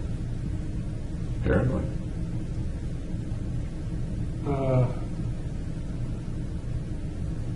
I'd say a little bit, not too much. What's a little bit paranoid? Like choosing the seat that's in the corner of the room that can see the whole room kind of thing. Okay. And I'm talking now actually about time when you were in grad school, up to the shooting in high school, maybe not since the arrest. Okay. I haven't been that paranoid before. I'm not sure you haven't been what? I haven't been that paranoid before the shooting. Okay. So the paranoid that you're talking about just now applies to since your arrest? Yeah. Does it apply to the shooting itself? Being paranoid? Well, maybe a little. How about before the shooting? Does it apply at all? Not like severe paranoia or anything. I'm sorry? Not severe. And there may be a degree that we might disagree on. I guess the interesting thing about paranoia and things like that is the person who may have it may not realize that he or she has it or is exhibiting it. Let me give an example.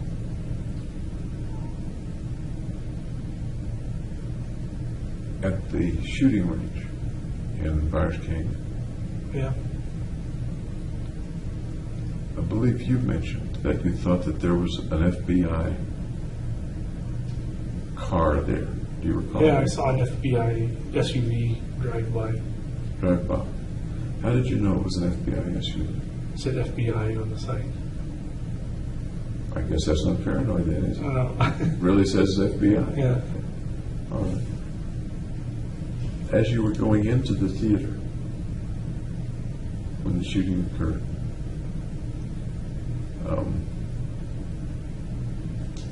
I believe you said at some point that you thought the FBI was watching you and might stop you. Do you recall that? I said on the drive over, I thought the FBI would stop so I wouldn't have to do it, stop me. Okay. Did you think they had you under surveillance?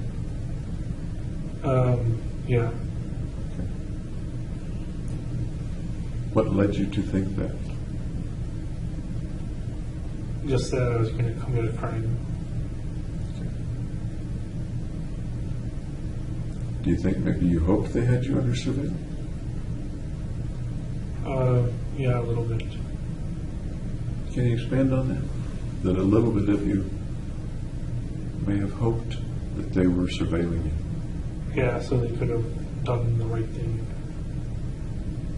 Done the right thing, meaning Locked me away before I did it.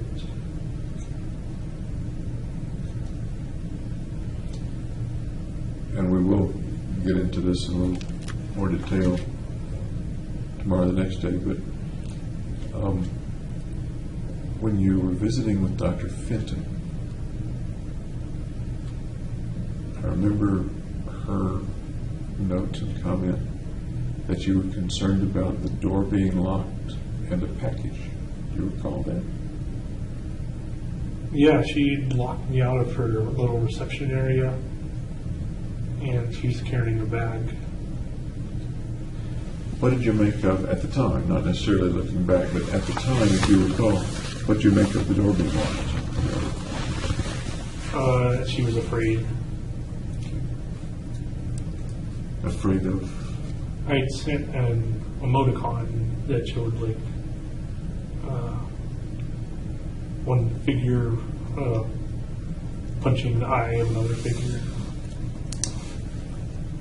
And it was supposed to be me, though, who was the one getting punched, because she'd forgotten my last name.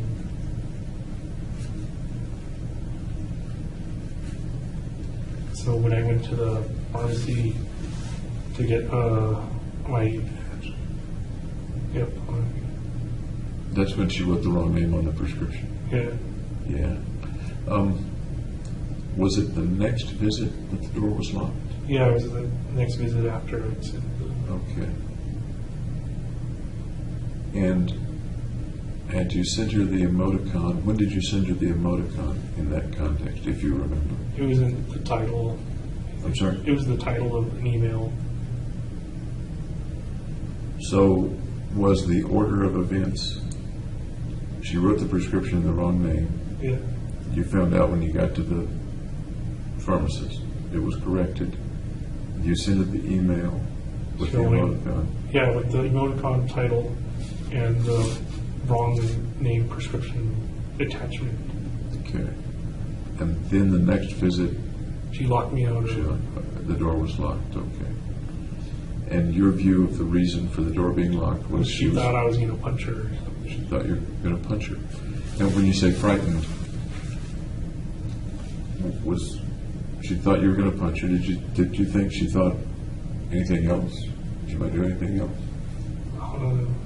No, I think she misunderstood. Okay. Did she explain anything about the locked door at the time? No, I didn't ask her either. Looking back, do you still think that's the reason that the door was locked, or do you think there was some other reason the door was locked? Well, that was the only time the door was locked. So. Okay. What about the bag, or the package, or whatever it was? I wasn't there, I didn't see it. That was the only time she carried a bag and put it behind her seat. So I thought it might be like a taser or something. Do you know what it turned out to be? Did you ask her about it, or no? No, I mentioned the bag, right? And then she didn't say anything about it. She didn't show you what was in the bag, or? No. You think there might have been a taser in the back, looking back on it? Might have been, yeah. Did you think more surely, or more nearly surely, that there was perhaps a taser or a weapon in the